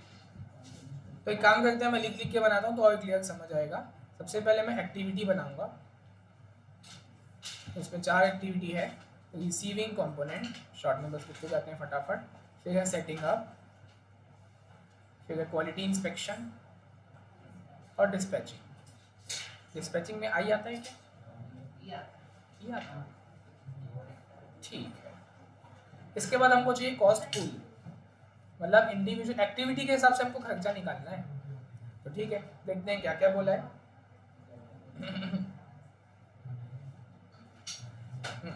देखो बोलता है, मैं हाईलाइट कर रहा हूँ, ध्यान से देखना, इक्विपमेंट ऑपरेशन। तो ऊपर जाओ वापस, जहाँ पे खर्चों की लिस्ट दी हुई थी वहाँ पर इक्विपमेंट ऑपरेशन का खर्चा कितना है, 1,25,000 है, उसको बांटने की बात कर रहा है। एंड खत्म नहीं हुआ, एंड जो मेंटेनेंस एक्सपेंसेस है, तो वापस ऊपर जाओ, खर्चों की लिस्ट, जो कि मेंटेनेंस एक्सपेंसेस है 25,000, इन दोनों को बांटने की आपको परसेंटेज दिया हुआ है।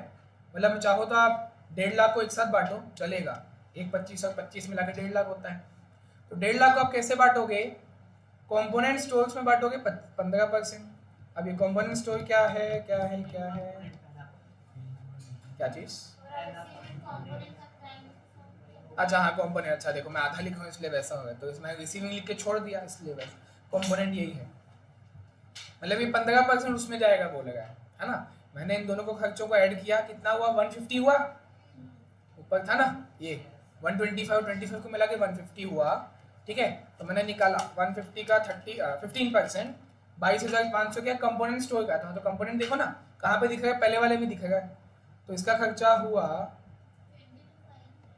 रुको, और बाकी का क्या, अभी मैं नहीं लिखूंगा। देखो अब मैं सोच रहा हूँ कि बाकी का क्या, इन दोनों का तो हम बांट रहे हैं, और बाकी लोग का, हाँ देखो सुनो, अब मैंने क्या क्या बोलता हूँ मैं इसको, मैंने क्या स्ट्रेटेजी अपनाई, देखो 22,500 तो आ गया, मैं 22,500 में लिखने ही जा रहा था, मैंने तुरंत मन में सोचा इन दोनों का तो आप बांट गए हो, जैसे मान लो आपने बांट दिया, अभी लिखना मत ना कुछ भी, मान लो मैंने लिख दिया 22,500, कोई भी नंबर मैंने यहाँ पे लिख दिया, तो यहाँ पे अपने कौन से खर्चों को बांटा है, अभी सिर्फ 2 खर्चों को बांटा है, बाकी के 3 जो वेजेस पेड है उसका क्या करोगे, हाँ तो रुको ना, उसको भी तो करना, देखना पड़ेगा ना, ओवरऑल एक साथ दिखाना वहाँ पे। ऐसे तुमने 22,500 लिख दिया, फिर मान लो कि बाकी जो 3 है उसमें से भी वहाँ पर कुछ खर्चा जाएगा, तो वो कैसे दिखाओगे, समझ आएगा क्या बोल रहा हूँ। आपने अभी तो 1.5 लाख को किया ना सिर्फ, और बाकी का जो ये 85, 35, 40, क्या ये बाकी वो 49 एक्टिविटी में नहीं जाएगा, बिल्कुल जा सकते हैं, जाएगा, वो आगे पढ़ना पड़ेगा। अभी से मैं 22,500 लिखूंगा नहीं, कैलकुलेटर ही करे तो मैं कुछ भी कर सकता हूँ, 1.5 लाख का 15 तो आ गया था, 22,500 मैं नहीं लिखूंगा, अभी पूरा टोटल देखने के बाद लिखूंगा। तो आगे की, चलो ये वाला मुझे आप लोग पूरा सॉल्व करके दोगे। इक्विपमेंट ऑपरेशन और मेंटेनेंस, इन दोनों का तो बता दिया था कि 3 एक्टिविटी में जा गए, ठीक है, ठीक है। फिर आगे लिखा है technicians wages are apportion as under, technician का वेजेस कहाँ है, टेक्नीशियन का वेजेस 85 की बात कर रहा है, 85,000 की बात कर रहा है, टेक्नीशियन का जो वेजेस है उसको आप कैसे बांटोगे, इक्विपमेंट मेंटेनेंस में जाएगा 30%, सेटअप इक्विपमेंट फॉर प्रोडक्शन है, प्रोडक्शन में जाएगा 40%, क्वालिटी में जाएगा 30%, ठीक है, तो वो करना है। उसके बाद बाकी दोनों का क्या, वेजेस ऑफ कंपोनेंट, अच्छा वो तो दिया ही है, ठीक है। ये मुझे आप लोग बताओ, चलो पूरा दिमाग लगाओ, ले लो 10-15 मिनट, और मुझे कॉस्ट पूल चाहिए 4 एक्टिविटी का, अच्छे से दिमाग लगाओ। मैंने सोच लिया, एक बार आप लोग सोचो, और मैं इसको पास लाऊंगा तो फिर बीच का कट जाएगा, थोड़ा पास लाएगा। एक्टिविटी, हाँ cost pool, total cost activity wise, मेरे को मतलब चाहिए कि भाई रिसीविंग कंपोनेंट का फाइनल खर्चा बताना है मेरे को, इतना लिखूंगा।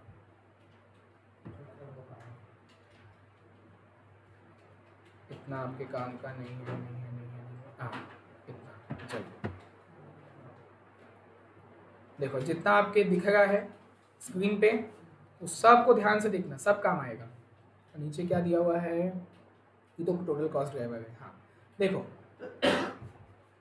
यहाँ से लेकर यहाँ तक पूरा देखना, ये लास्ट लाइन तक पूरा जाना, हर जगह कुछ ना कुछ बोला है, जो आपके स्क्रीन पे दिख रहा है सभी पूरा सॉल्व हो जाना चाहिए, तभी देख रहे हैं आंसर। क्या चीज़, ये वाला, ये वाला ऊपर का नहीं, वो यहाँ से देखो बस, ये खर्चे दिया है ना यहाँ से इतना, और नीचे तो पूरा ही है। ये खर्चे से चालू करो, 5 अलग अलग खर्चे हैं जिसको आप कौन सी एक्टिविटी में कैसे डालोगे उसके परसेंटेज दिया, ध्यान से देखो, मन में ये सोच के करना कि आप प्राइमरी सेकेंडरी डिस्ट्रीब्यूशन कर रहे हो, सोच के वैसे चलो तो देखना समझ आएगा। ओवरऑल में जैसे प्राइमरी सेकेंडरी करते थे उस हिसाब से थोड़ा सा है।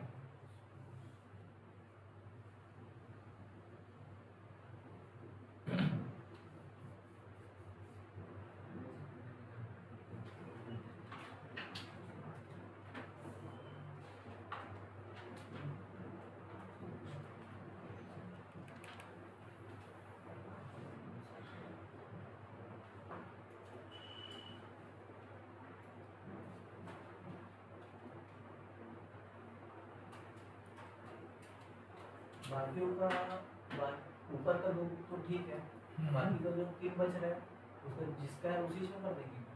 अब देखो वेजेस जो टेक्नीशियन का है वो तो ये दिया हुआ है, देखो technicians wages are question, equipment में जाएगा 30%, इक्विपमेंट मेंटेनेंस में जाएगा 30%, ठीक है।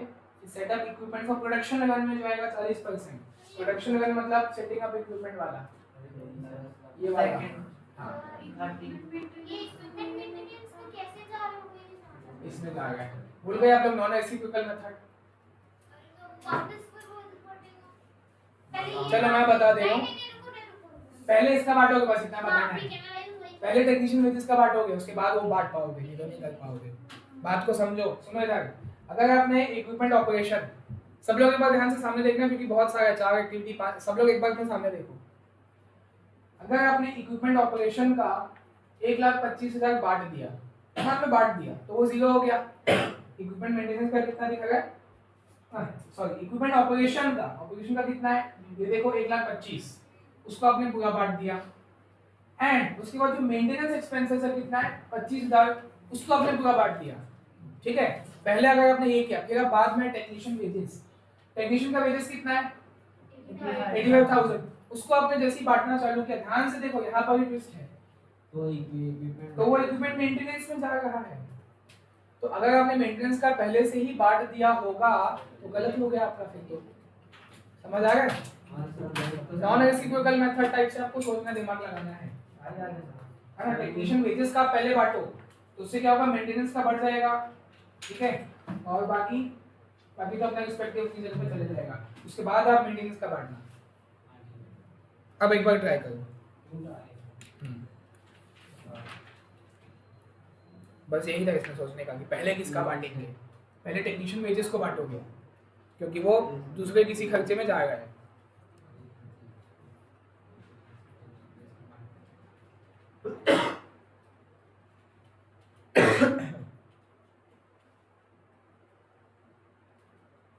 देखो ऐसे टाइप के क्वेश्चन होते हैं जो आप, अगर ऐसा एग्जाम में आ गया, वही बोलूँगा ना डायलॉग की 2011 में जिन्होंने दिया होगा, कोई आइडिया नहीं कैसे बनेगा क्या बनेगा, हाँ तो वो तो करना है ना अपने को, छोड़ना थोड़ी है।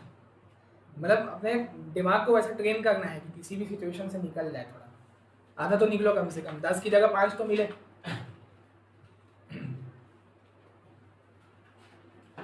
सर अपन ये जो करेंगे इसमें हेडिंग क्या डालेंगे, allocation of technician wages to equipment maintenance. बिल्कुल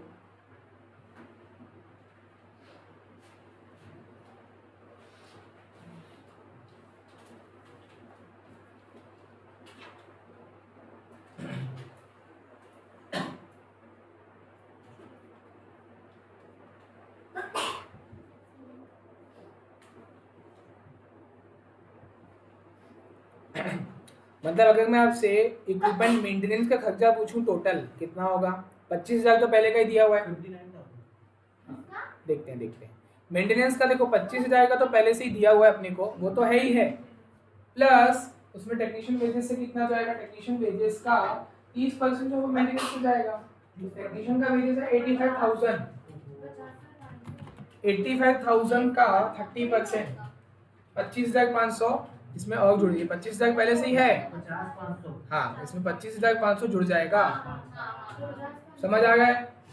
तो ये जो वेजेस है कहाँ गया, टेक्नीशियन वेजेस में से आपने 85,000 में से 25,500 को अपने मेंटेनेंस में डाल दिया, ये समझ आया, ठीक है। और बाकी का कहाँ है, बाकी का भी चलो डाल ही देते हैं। प्रोडक्शन वाला किसमें जाएगा, कौन सा वाला, सेटअप इक्विपमेंट प्रोडक्शन का, हाँ setting up equipment for production का दिया है ना, सेटिंग अप आपकी जो से ये वाली जो ये 4 एक्टिविटी है ना अपनी, सेकंड वाली है setting up equipment for production, मैंने पूरा नहीं लिखा वहां पे, सेटिंग अप लिख दिया, setting up equipment for production, उसमें जा मतलब वो सीधा एक्टिविटी में जा रहा है, उसमें कोई इशू नहीं है। यहाँ पे अभी क्या हुआ, एक खर्चा दूसरे खर्चे में चले गया तो दिक्कत थी, मतलब वेजेस एक खर्चा है, ठीक है, उसको आप मेंटेनेंस खुद एक खर्चा है, इसलिए उसको पहले करना था, ठीक है। तो अब मैं बोल सकता हूँ कि जो इक्विपमेंट मेंटेनेंस का खर्चा है, फाइनल खर्चा हो गया 50,500, ठीक है। उसमें आएंगे, अब उसको पहले वेजेस में आए तो वेजेस को पहले खत्म कर देते हैं ना, टेक्नीशियन वाले का खत्म कर दो पहले, 30% आपने मेंटेनेंस में डाल दिया, ठीक है, तो वो वहां दिखेगा, ठीक है। इसके अलावा कहाँ गया? सेटअप जो प्रोडक्शन है उसमें 40% जाएगा, ठीक। तो 85,000 था, उसका 40% 34,000। क्या मैं यहाँ पे लिख दूँ सेटिंग अपने? नहीं क्योंकि बाकी भी एक टेबल बनाता हूँ मैं, अब समझ आएगा। चलो एक टेबल बनाते हैं, बताओ। ये कंपोनेंट में टोटल का है 62 325 रुको देखने दो कहाँ दिखेगा इसमें। 61 61 325 325 333 दिखेगा मेरे को। मेरा 325 आ रहा है। प्रोडक्शन में 156 850 हाँ सही है, और 20 ये क्वालिटी वाले में 25 500 ठीक है, और डिस्पैचिंग में 66 325 ठीक है। पहले वाले का कितना बोला गए थे? 61 325 325। और ये मतलब पूरा एग्जैक्ट है ना इन थाउजेंड? हाँ तो ठीक है, वो सही है। round off करो। इन थाउजेंड्स में लगे पॉइंट में तो फिर वो राउंड ऑफ ठीक है, चलेगा, सही है। लेकिन एक सेकंड, इसका इसमें 330 दिखा रहा है, ये लड़की 61 330 5-10 रुपये देखो थोड़ा सा। ये डिस्पैचिंग का भी इसका 320 आ रहा है, मेरा 325 आ रहा है। हाँ तो 5 रुपये वहाँ का वहाँ आप दिखा दिए। चलो देखते हैं। हाँ देखो ऐसी ही तो टेबल बनाने बोलेगा, बनाते हैं ऐसा वाला तो आपको समझ आएगा। तो मेरे को बताओ जो वर्टिकल कॉलम्स होंगे वो कैसे, कौन कौन से, मतलब कॉलम में हेड क्या डालूंगा मैं? खर्चे या एक्टिविटी? एक्टिविटी, हमको एक्टिविटी का चाहिए ना। हमको हम खर्चा किस कॉस्ट पूल किसका निकालना चाह रहे हो? एक्टिविटी का कॉस्ट पूल निकाल रहे हो तो एक्टिविटी को ऐसे रखो कॉलम में, रिसीविंग कंपोनेंट, फिर सेटिंग अप, फिर क्वालिटी, ऐसा, ठीक। तो देखो रिसीविंग क्या था वैसे, अब इसमें पूरा लिखते हैं। चलो क्या था भाई? रिसीविंग कंपोनेंट, बस इतना लिखेंगे। तो खर्चों को ऐसे बांटते था ना लेफ्ट टू राइट, फिर हो जाएगा रिसीविंग कंपोनेंट। सब मैं एक्टिविटी के नाम लिख रहा हूँ वर्टिकल कॉलम में, ठीक है। सेकंड है setting up for production run, setting up for production run, ठीक है। लेंदी है, इतना लंबा आता नहीं है वैसे भी, ग्रुप 2 का है वो भी, फाइनल का। इंटर का ग्रुप 2 नहीं है, फाइनल का ग्रुप 2 का क्वेश्चन। इतना लंबा आना नहीं चाहिए। रिस्क रिस्क भाई, रिस्क कैसे लें? तो इश्क करने के लिए मार्क्स चाहिए ना। क्वालिटी इंस्पेक्शन और डिस्पैचिंग, क्वालिटी इंस्पेक्शन और डिस्पैचिंग, ठीक। तो ये 4 मैंने एक्टिविटी के हिसाब से कॉलम बना दिया। अब जो 5 अलग अलग खर्चे हैं उसको मैं ऐसे लेफ्ट टू राइट बांटूंगा और फिर ऐसे ऐड करूंगा तो आ जाएगा एक्टिविटी का कॉस्ट पूल। हाँ इंटर में आएगा भाई, इसलिए तो कर रहे हैं अभी। तो सबसे पहले आप किसका बांटोगे खर्चा? वो क्लियर हुआ क्यों कैसे, है ना। क्योंकि अगर आपने इक्विपमेंट ऑपरेशन और मेंटेनेंस का बांट किया, ऑपरेशन में तो चलेगा, ऑपरेशन में देखो नहीं जा रहा है, वेजेस जो है वो इक्विपमेंट ऑपरेशन में कहीं नहीं जा रहा है, वो इक्विपमेंट मेंटेनेंस में जा रहा है। नाम को एकदम क्लियर रखो, कहाँ जा रहा है कहाँ नहीं जा रहा है। तो ऑपरेशन में बांट दो, लेकिन मेंटेनेंस का नहीं बांट सकते ना पहले, क्योंकि वेजेस में से कुछ पोर्शन तो मेंटेनेंस में जा रहा है, तो उसको आप मेंटेनेंस को बाद में करोगे, वेजेस फॉर टेक्नीशियन को पहले करोगे, ठीक। तो अब ध्यान से देखना, उसमें भी कुछ कुछ है, यहाँ पर भी थोड़ा अजीब प्रेजेंटेशन दिखेगा थोड़ा सा। देखो यहाँ पे मैं लिखा सबसे पहले वेजेस फॉर टेक्नीशियन,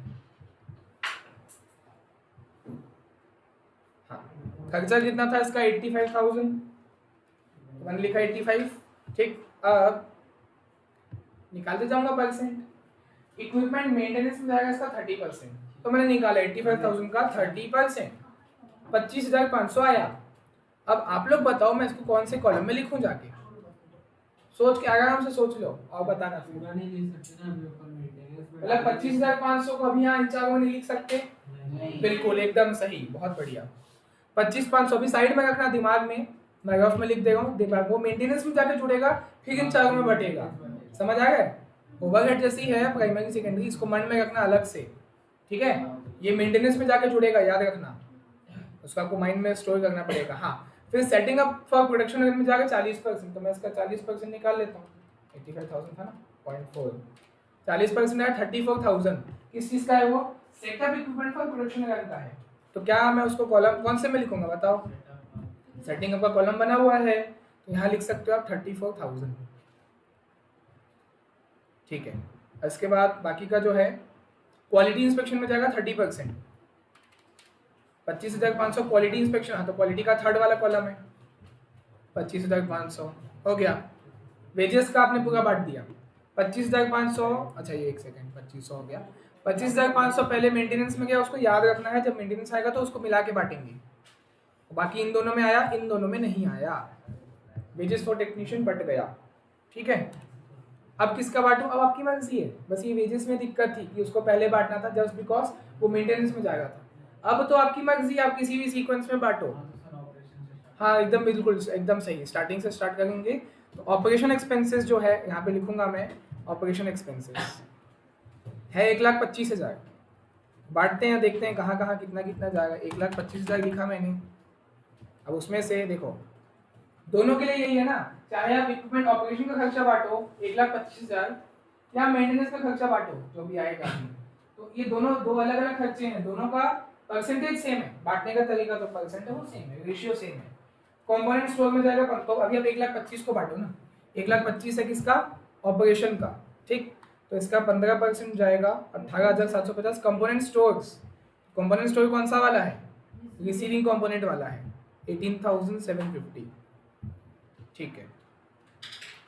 फिर अगला कहाँ गया, दो खर्चे का क्या होगा ये बताओ। वो तो जैसा है वैसे जाएगा, वो तो है ही उसका ना। ये देखो ये तो है ही कंपोनेंट का, सिर्फ इस कंपोनेंट वाले में डाल दोगे, पहले वाले में कहाँ है कंपोनेंट, ये जो पहला वाला कॉलम है कंपोनेंट, वो है ही कंपोनेंट का, इसी में आ जाएगा, बांटेंगे नहीं उसको, इसी में आ जाएगा। और जो लास्ट वाला है वेजेस पे टू डिस्पैच स्टाफ, सीधा उसको डिस्पैच वाले में लिख देंगे, उसको बांटेंगे नहीं, वो बताएगा वो डिस्पैच का है खाली, ऐसा। ये सब दिमाग लगाना होता है बस। तो 1,25,000 का, हाँ आगे कितना है, 70% जाएगा प्रोडक्शन रन में।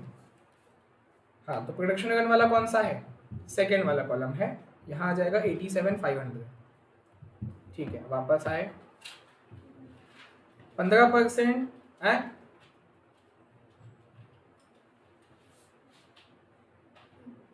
15% कहाँ जाएगा, अच्छा मैं उसके आगे पढ़ने लग गया, ओके। मैं वो टेंशन में आ गया, मैं भी ये सोच के 15% टेक्नीशियन वेजेस में जा गए। हाँ यहाँ फुल स्टॉप देना चाहिए ना पगले को, अरे वो आता है हाँ। उसको ड्राफ्ट करना पड़ेगा। हाँ ठीक है। आपसे कॉस्ट नहीं पड़ेगा। 1,25,000 का 15%, हाँ 18,750 जो है, हाँ वही है, डिस्पैच में जाएगा, ठीक है।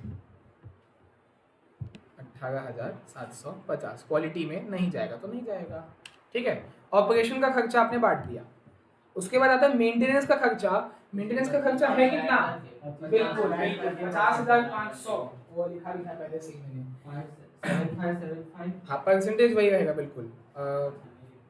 हाँ यहाँ लिख देता, रुक जाओ, मेंटेनेंस का लिखा मैं यहाँ पे ऐड करने के बाद काटने पे आएगा 7575। 75, अच्छा इसमें नहीं आएगा ना, एक सेकंड, किस किस में जाएगा वो, हाँ उसी में जा, पहले वाले में जाएगा ना, 7575 ठीक है। 35,350 यहाँ पे डैश, यहाँ पे 7575, परफेक्ट है, ठीक। मेंटेनेंस का हमने बांट दिया। उसके बाद है अपना, हाँ देखो वेजेस फॉर टेक्नीशियन तो सबसे पहले तो उसी को बांटे थे, वो हो चुका है। फिर आ गया है wages paid to component store staff, ये तो दिया ही नहीं है, कैसे बांटोगे, वो नाम से पता है। देखो आप ऐसा भी एकदम आपको फिक्स नहीं हो जाना है, बंदा एकदम फिक्स रिजिड हो जाता है, दिमाग उसका फिक्स हो जाता है कि सर जो भी खर्चा दिया उसको बांटना ही है। अगर मैं क्यों बांटूं इसको, जब सामने से बता कि कंपोनेंट का है, तो जो पहला वाला कॉलम है कंपोनेंट में लिखो 35,000, क्यों बांटूंगा मैं उसको, वो सिर्फ कंपोनेंट का ही है एक्सक्लूसिवली, बाकी में डैश कर दो, है ना। और जो लास्ट वाला है सामने से बता गया wages paid to dispatch staff, तो बांटने का सोचना ही नहीं है, बांटोगे तो गलती करोगे, वैसे भी कुछ रेशियो दिया नहीं है ना, तो सीधा डिस्पैच में जाके 40,000 लिख दोगे। तो ये आपका आया है कॉस्ट पूल, अब आया है। हाँ यहाँ पे कंपोनेंट वाले नाम आप लिखते गए ना, ये डिस्पैच वाले का है, ठीक है।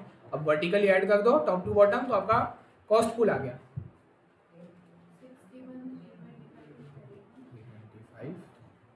अच्छा तो फिर यही आ गया, ठीक है इशिका, ये सही है, 5 रुपये ऊपर नीचे चाहिए, ठीक है, हम तो सही किए हैं। 156,850, 25,500, ठीक है,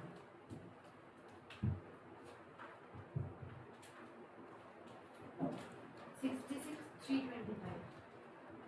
ये तो ये वर्किंग नोट में आपको दिखाना पड़ेगा, तब जाके हम ये वाले वर्किंग नोट में उसको पुट कर सकते हैं। ये भी तो वर्किंग नोट का ही पार्ट होता है। मेन आंसर क्या है? कॉस्ट निकालना, कॉस्ट ये तो आप कॉस्ट के बाद रेट निकाल रहे हो ना, फिर जितना जितना रेट को मल्टीप्लाई करोगे ना आगे, जितना भी यूज़ हुआ है सामान को बनाने में। हाँ तो 61, 325, 156, 850, 25,500, फिर 66, 325। ठीक है, इसके बाद चाहिए मुझे कॉस्ट ड्राइवर। हाँ कॉस्ट ड्राइवर मतलब किस बेसिस पे आप उसको बांटोगे, कहाँ दिया है? ये क्या है? ये 980 कंपोनेंट का जाएगा। बस वही है। वैसे वो टोटल कॉस्ट ड्राइवर है तो कॉस्ट ड्राइवर भी वही है ना, number of components, number of production run, number of quality inspection, number of order. Cost driver में अब ये कॉस्ट ड्राइवर में नाम लिखना होता है ना, नाम क्या है? नाम, component, production run, quality, order, ये उसके नाम है। और फिर चौथा कॉलम होता है टोटल कॉस्ट ड्राइवर, वहां पे लिखना 980, 1020, डिवाइड किया तो कॉस्ट ड्राइवर रेट है ना। नहीं वो भी लिखना होता है, सीधा सीधा नहीं, नंबर ऑफ कंपोनेंट लिखना पड़ेगा। नंबर ऑफ कंपोनेंट, फिर नंबर ऑफ प्रोडक्शन रन,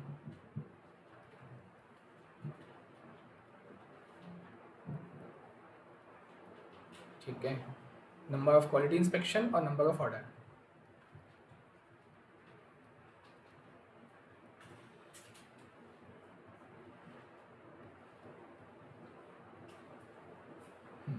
और यहाँ पे आएगा टोटल कॉस्ट ड्राइवर, यहाँ पर मैं उसके नंबर्स लिख दूंगा। आरती फिर तबीयत खराब, अच्छा आज जन्माष्टमी की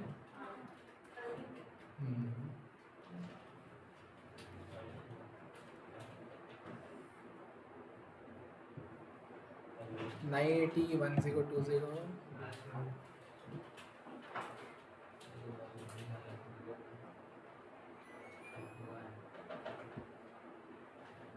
640, 420।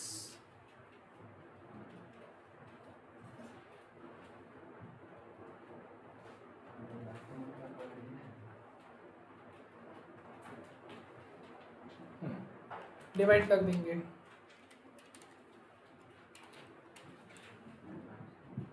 सिक्सटी 2.58 लिखने के लिए, लेकिन सॉल्व करते टाइम पूरा पर कंपोनेंट 850 है, डिवाइड 153.77 3.77 पर रन।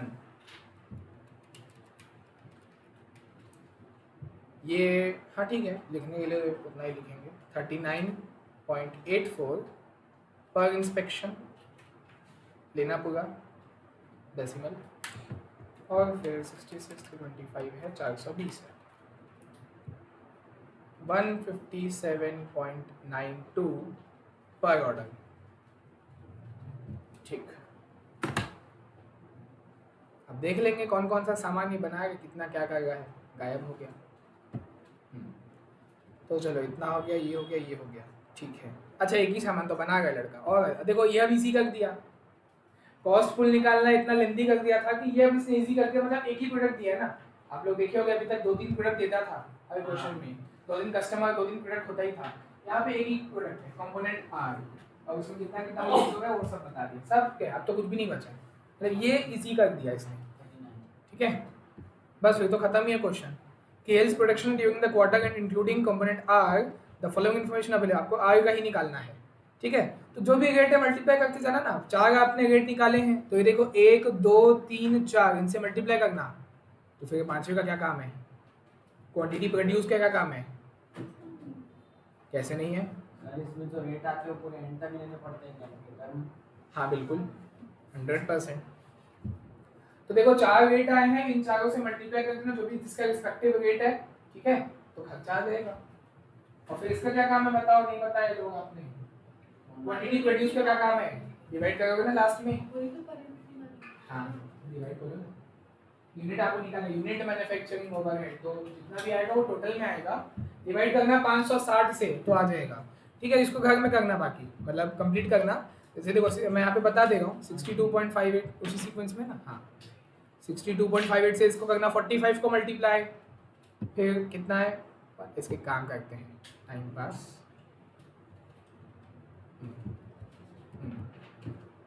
ये लो, इससे मल्टीप्लाई करना, इसको मिटाए, इसको वापस से उठाए, थोड़ा छोटा किए और यहाँ पे डाल दिए, थोड़ा और छोटा किए और यहाँ पे मल्टीप्लाई किए, हो गया। मल्टीप्लाई मल्टीप्लाई मल्टीप्लाई मल्टीप्लाई, जो भी आएगा वो टोटल आएगा। टोटल को 560 से डिवाइड करना तो पर यूनिट में आपका आ जाएगा एक बार और दिखाना ये वाला।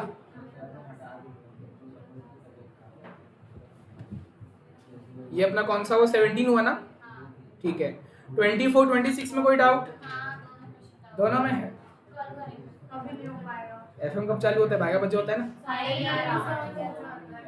सर इसके बाद क्या होगा? इसके बाद आपको एक टेबल बनाना है, calculation of cost of component R 45 into उसका रेट 16, जो भी है आपको दिया है, यूसेज दिया और कितना कितना ऑर्डर आपने यूज किया है, रेट से मल्टीप्लाई करना, टोटल आएगा। टोटल आएगा तो 560 से डिवाइड करना, यूनिट का आता है। CA final group 2 clear. ये 1 कौन किया पहले? 1 बोला क्या? 1 हुआ क्या? 2 बोला मैंने 2 बोला। वो ना पहले कर चुके हैं। सेकंड हो गया। नीचे वाला अच्छा फीलिंग देते तो हैं। मैं अपना स्टार्ट करना तो कल मैं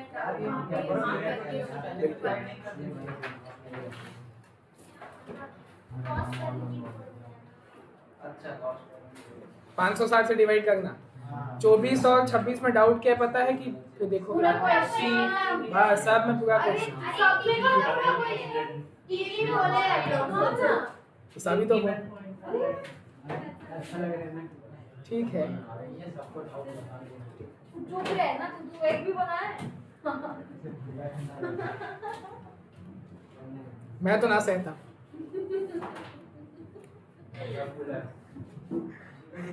एसी को कल महंगा कूलर बोल अभी वो 2 घंटा 80 मिनट पड़ती है। अरे नंबर लग रही है। मैं बोला वो एसी लगा हुआ है। एसी क्या होता है? नंबर लग रहा है। तेरे नाम के आगे सी लगा के अच्छा लग रहा है। ये हर्षा देश। मैंने ऐसा कुछ नहीं बोला था, ठीक है? ज़्यादा नहीं बात एक और बात बताऊं सर। मार दूंगी। क्या बताएगा? इसको लगता है कि नहीं नहीं, मैंने प्लीज सारे को मत कर, चुप रहे। हो गया ना सर क्लास? हाँ हो तो गया है। चुप। ये मजा नहीं आ रहा है। आगे के क्वेश्चन जो दोनों डाउट है वो भी सीए फाइनल का है। हाँ, जभी कर लेंगे कर लेंगे। नहीं आ रहा है। नहीं आ रहा है यार। जय बच्चे।